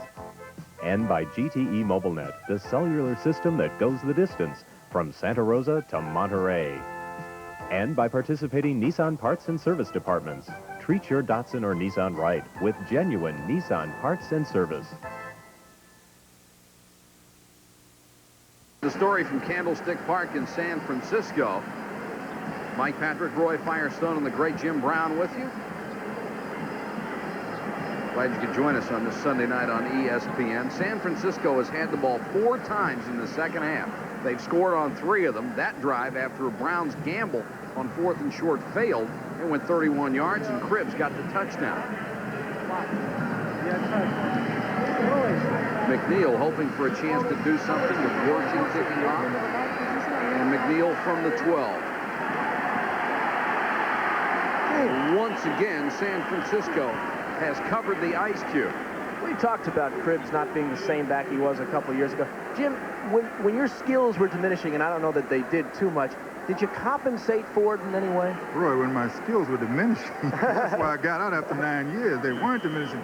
But a guy like Cribbs has to do everything he can do to contribute, and he has to take his ego down, crank it down a notch, and he can come into a game and contribute like this, and that's the best he can do. And he did. And he did. Cleveland in a whole lot of trouble, and 5:55 to get it done. Herman Fontenot is into the ballgame as a running back. He'll get the draw from Kozar. And McLemore obviously got to the 32-yard line. Excuse me, Holmo.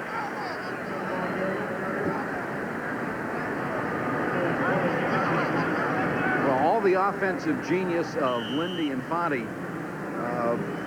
doesn't help a whole lot when you're down by 3 touchdowns with 5.5 minutes left. Especially the way the 49ers have played defense in the second half. Kozar tried to get it outside that time to Fontenot, and he missed it.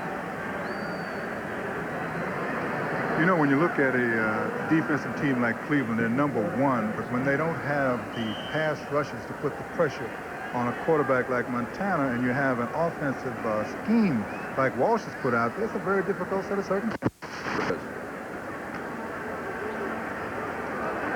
And remember, for all you Browns fans, Kozar's only 24 years old. He's got a lot of years left in his leg. 3rd and 6.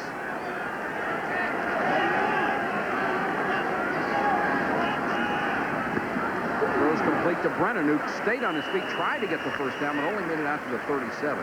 It'll be 4th down, and Michael Carter was on the stop, dropping back from his nose tackle position. And the Browns will kick it away on 4th down and 2. Very impressed with the 49ers defense. And I wasn't going into the game, I might add. Thought there were a lot of holes defensively. They proved something to me tonight, I'll tell you that.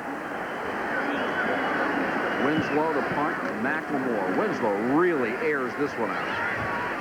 McLemore, fair catch at his own 19.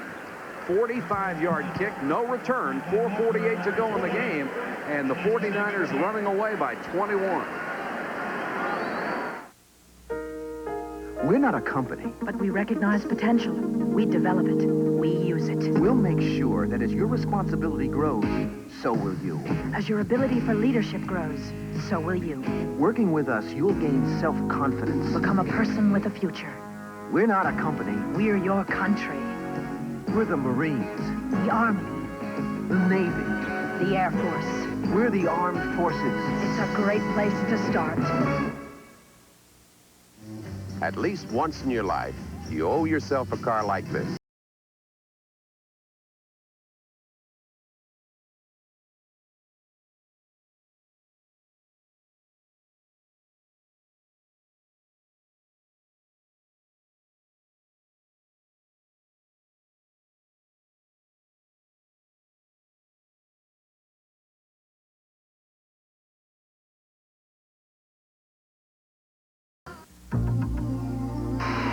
Comprehensive health services and protection at an affordable cost. That's what one of America's strongest insurance, financial, and health service experts offers you. All backed by 52 years of health service expertise that covers over 8 million Americans. It's one of the most dramatic developments in healthcare today. From the Travelers, you're better off under the umbrella. Are the Seattle Seahawks legitimate Super Bowl contenders, or are they simply pretenders to the championship throne? Find out this week on Zenith Monday Night Matchup.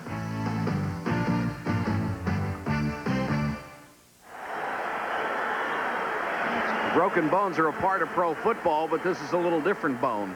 The dogs are broken tonight, at least tonight. We have a new quarterback. Steve Young is in for the 49ers, and Bill Walsh wants to get him some work under game conditions. You can practice and study all you want, but you need to play. Russ Francis is in motion. And Young throws to Francis, a little short, he couldn't hold it. A flag is down. And Francis may have gone toward the line of scrimmage a little early. Francis in his 12th year out of Oregon. Story goes that, as we see the call there, that Bill Walsh really wanted Francis to retire in the preseason, but he had an Achilles injury and couldn't do it. Couldn't force the retirement because of the injury. He's had 2 40-catch seasons back-to-back. Guy's been a fine tight end for Yes, a he long has. time. Better than average blocker, excellent hands. But as Jim said earlier, the end of the road comes for everybody sometime. Sure. Young, the quarterback of the future for this ball club. Harry Sidney is in there as a running back along with Cribbs. And Sidney gets it on the delay. Fumble. Browns have it. And the Browns are going to get a touchdown out of this. will. David Grayson. David Grayson gets the touchdown with 4:34 to go. They're back within 14 points.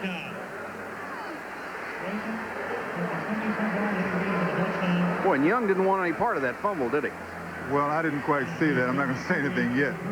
No, the ball slipped out of Sidney's hands. Well, it could have been stripped, Roy. It's the only kind of thing that you don't want to happen when you're ahead like this. Now you've got to think about it. Yeah. Grayson, a 17-yard kickoff return, and Young did try to get in there with a tackle. Let's see if it's a strip. No, yeah, Oh, kinda, yes. yeah, kind of The popped hand. through, yeah. They'll go for the point after. And the Browns are now back within 14 points with 4:34 to go. Long shot, but they got a shot. Yeah, you can turn off the engine off on the bus again. It's time to play a little more football.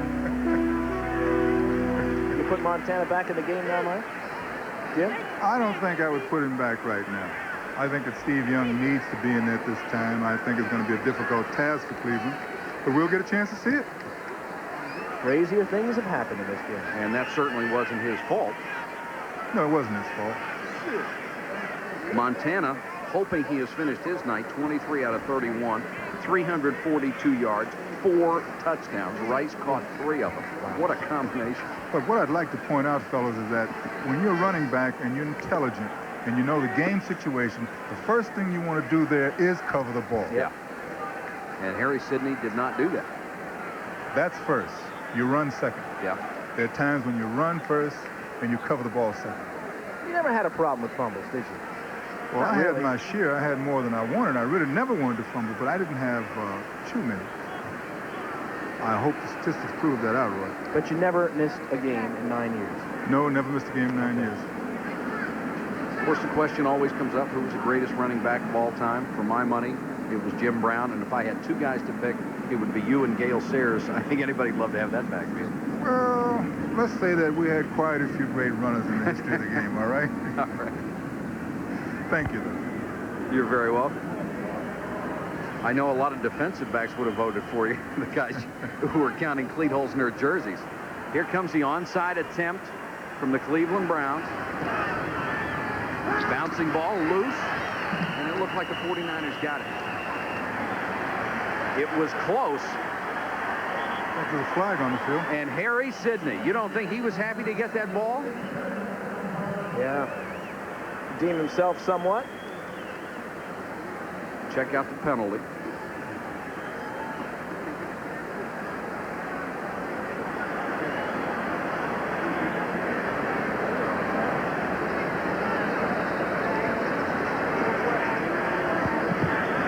And Mr. Seaman will tell us what's going on.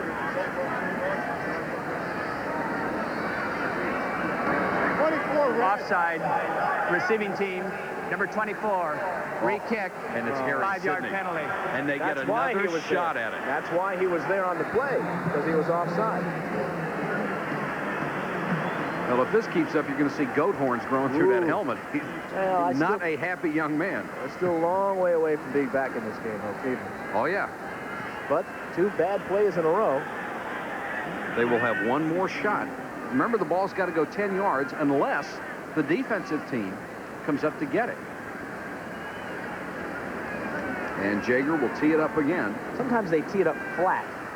This time it's straight up. Try to get a bounce on it. Browns now showing a regular alignment, and now they'll shift. And the 49ers shift with them. One more time, and Harry Sidney went down and got it again. The Harry Sidney show. This time I'm behind the line, and I got it. Yeah. There's the man.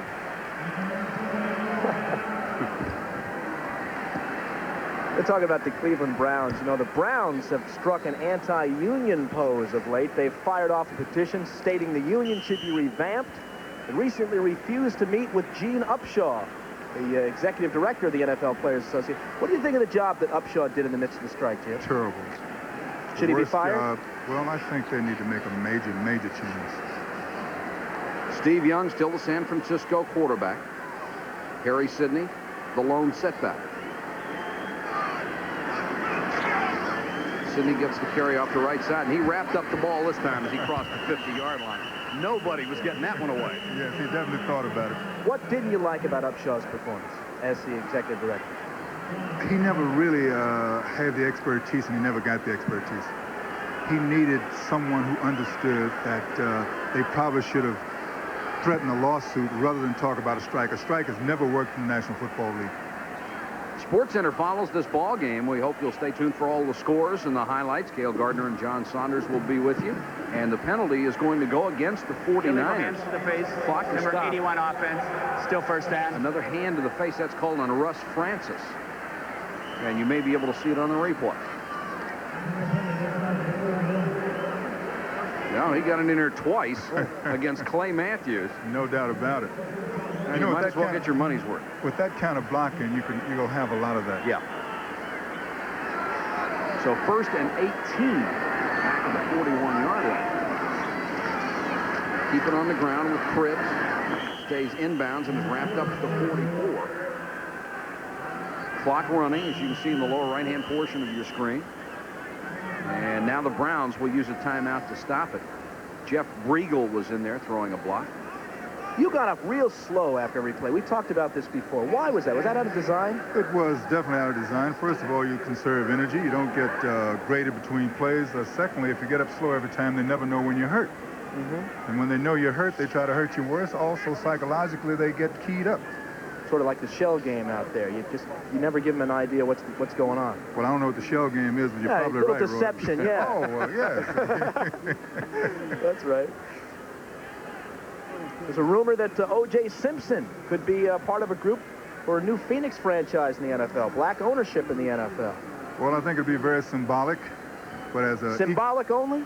Symbolic only, because right now to buy an NFL franchise, you have to be a guy like Barry Gordy or John Johnson, have a lot of money, want to have some luxury boxes, and play real well. By the way, O.J. Simpson, part of a group led by Pat Vergroter III, who was the son of the late vice president of the Buffalo Bills.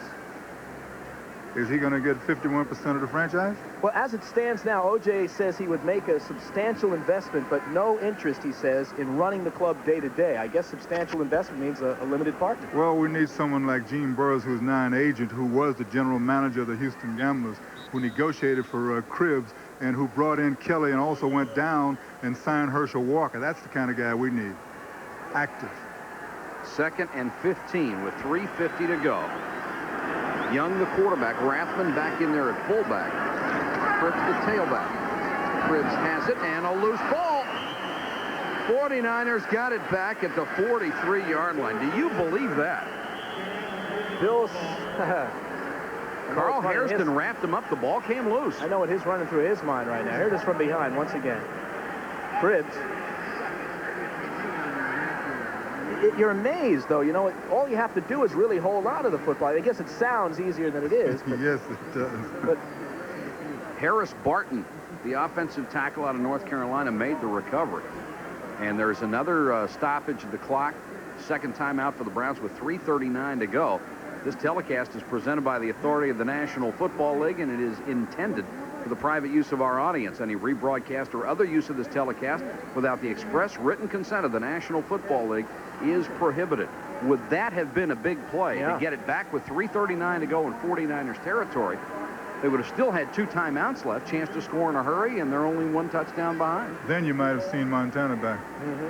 Yep, along with Craig. Talk about black upward mobility in the NFL. Why haven't we seen a head coach in your mind? Is it just blanket racism? There's something behind that, too. It's economic nepotism. People look out for their own. Cronyism? A lot of isms.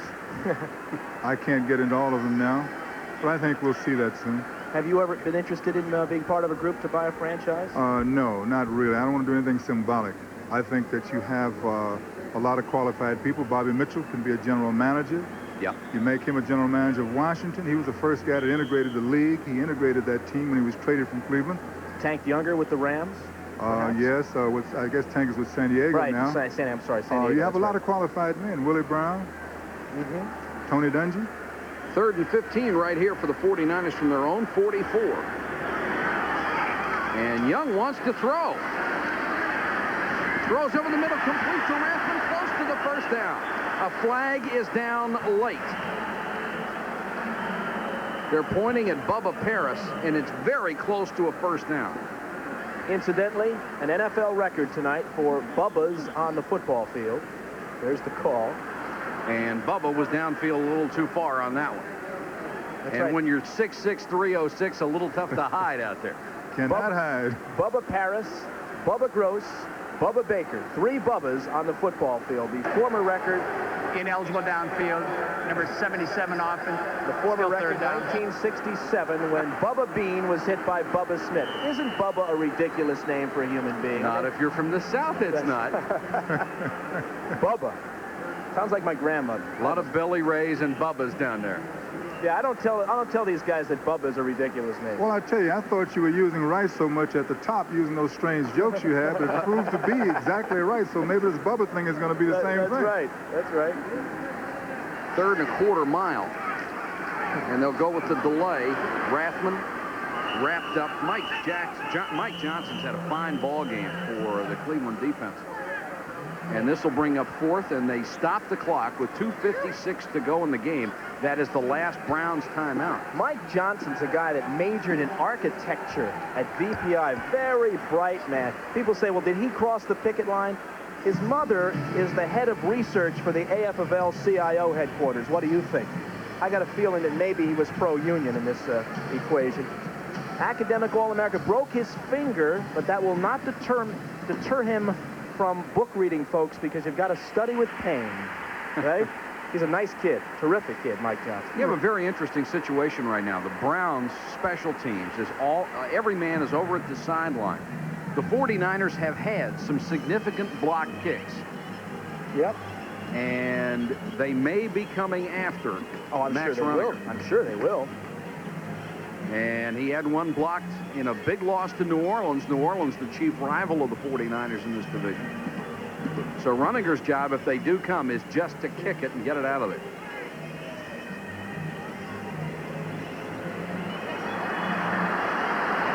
And Gerald McNeil will go deep. He hopes he doesn't see it, and if he does, he hopes he can break one. Kozar just keeping it loose on the sideline. There's still a chance. You never give up. And the Browns with a 10-man front. Quick snap, and Runninger got it out of there. No flag. McNeil, fair catch, 28-yard line. Browns gave it a shot, but Runninger did his job. He got it out of there, and he got it out for 38 yards.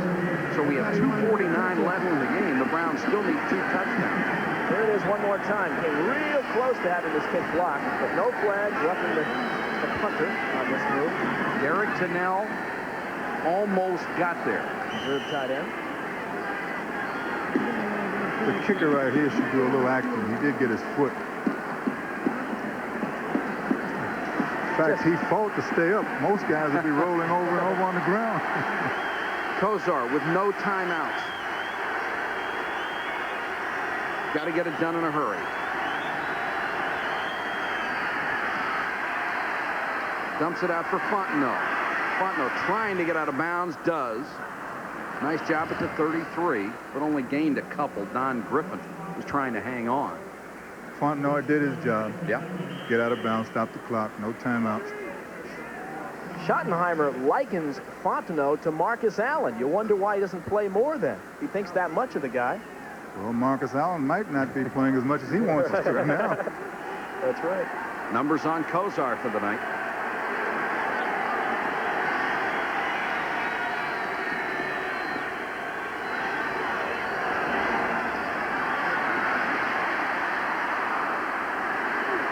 Kozar's got to run for it, trying to get out of bounds, then turned it upfield and got the first down. All right, Bernie. A dandy run from Bernie Kozar. Well, you know what's interesting on that? He could have looked downfield because the receiver slipped behind the defensive man, but it seems that he's really trying to get the first down and get out of bounds. Yeah. Can't second guess, Bernie. 2:33 left. Really, 2 of the premier teams in pro football right now, the Browns and the 49ers, and even with this loss, Cleveland will have the lead in its division, and you can bet they'll be in the playoffs.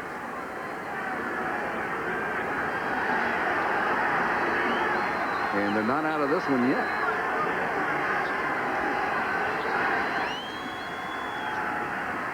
Kozar in trouble, got it out to Fontenot. Griffin did a good job of trying to keep him in bounds. Look at Fontenot. Oh, what a great job of getting out of bounds. That's just wanting to more than the other guys want to keep you in. Let's see where after he catches the ball, this little physical effort. Good desire here, Jim. Yeah, first of all, the guy is putting everything into it. He has been coached real well because he knows what to do. We like to see players who maybe isn't playing much, but he's doing the right thing at the right time. Big hit there on Kozar, too. He did well to get that ball off. 2nd and 4 for Cleveland. 2:23 to go in the game. The Browns down by 2 touchdowns.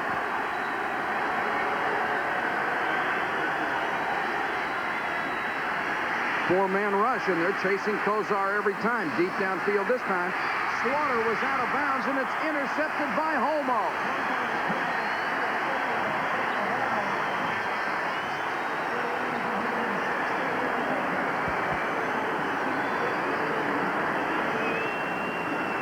And now it's time to call in the dogs and put out the fire. While the hat was thrown down, the ball was legally intercepted. First down. Here it is, Webster slow. He actually steps out of bounds even before I believe even before the ball came down to him. Right there, see right there, he's out of bounds. Easy theft. And that's just a mental mistake on the part of Webster Slaughter. Not really. It was I don't want to go against you, but he was really scrambling at that particular time because Bernie was in trouble, so he didn't know what was going to happen, so he really didn't know where the sidelines was. Yeah, but don't you have to be aware of that? Not when you're scrambling, you do the best you can. I mean, 49ers will just try to run it out now, and Joe Cribbs on the toss. This will take us down to the 2-minute mark in the fourth quarter. And San Francisco with a 2-touchdown lead on the Cleveland Browns. 2 minutes to go. Back in a moment. Introducing the Mazda way of offering a warranty. You've heard about those 5, 6, 7-year warranties, but do you know where their coverage really ends? Right about here, powertrain only. But the Mazda way to take care of you is with one of the very best warranties in the business. A new 36-month or 50,000-mile warranty, which provides coverage bumper to bumper. Others have their way. This is the Mazda way. Konica tough. Konica's Royal Copiers are tough. Reliability and dependability have earned them a tough reputation. Konica's Royal Copiers, the right choice for tough jobs. Today, you need an insurance company that looks out for you, with experience you can count on, and a firm financial footing. You need the Hartford.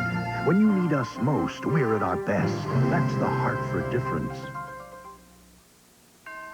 Holiday greetings from Budweiser.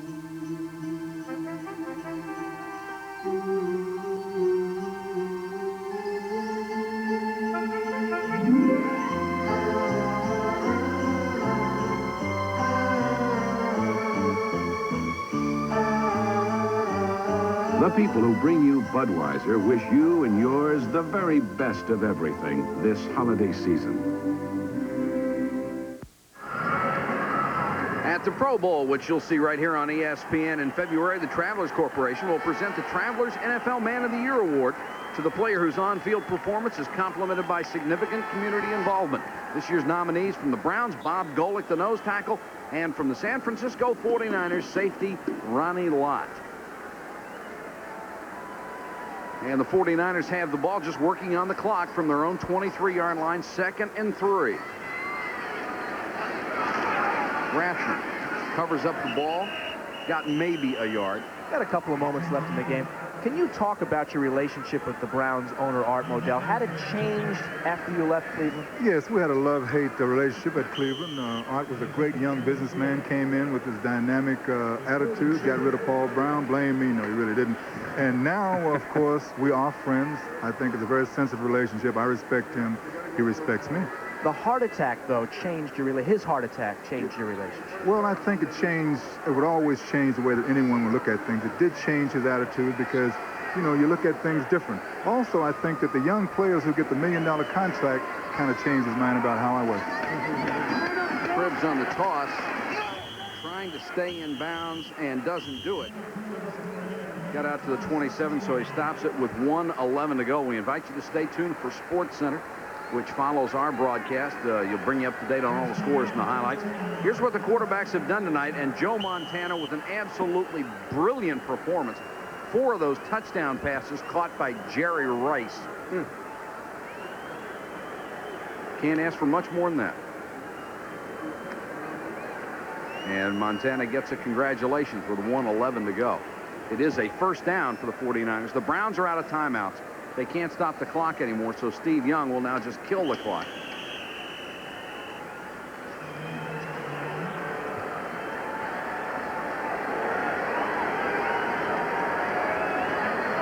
There you see the numbers, game by game for Jerry Rice.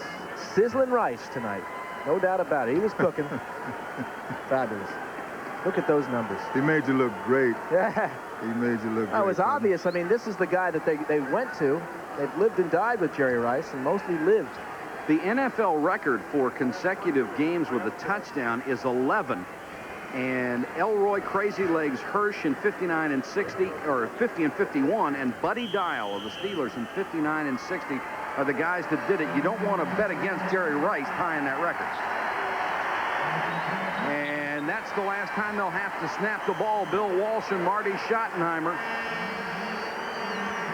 Walsh has been successful for a long, long time. Marty Schottenheimer has had great success early in his head coaching career with the Cleveland Browns, excuse me. It's been our pleasure to have Hall of Famer Jim Brown with us tonight. Jim, it was really enjoyable. Like to listen to your comments, and we wish you all a good luck in the world. Thank you, Mike. Thank you, Roy. It's been a pleasure for me, too. Thanks, Davey. Our final score here in San Francisco, the 49ers 38, the Cleveland Browns 24. Hope you'll be with us next Sunday night as ESPN continues to present the National Football League. And now we invite you to stay tuned for SportsCenter.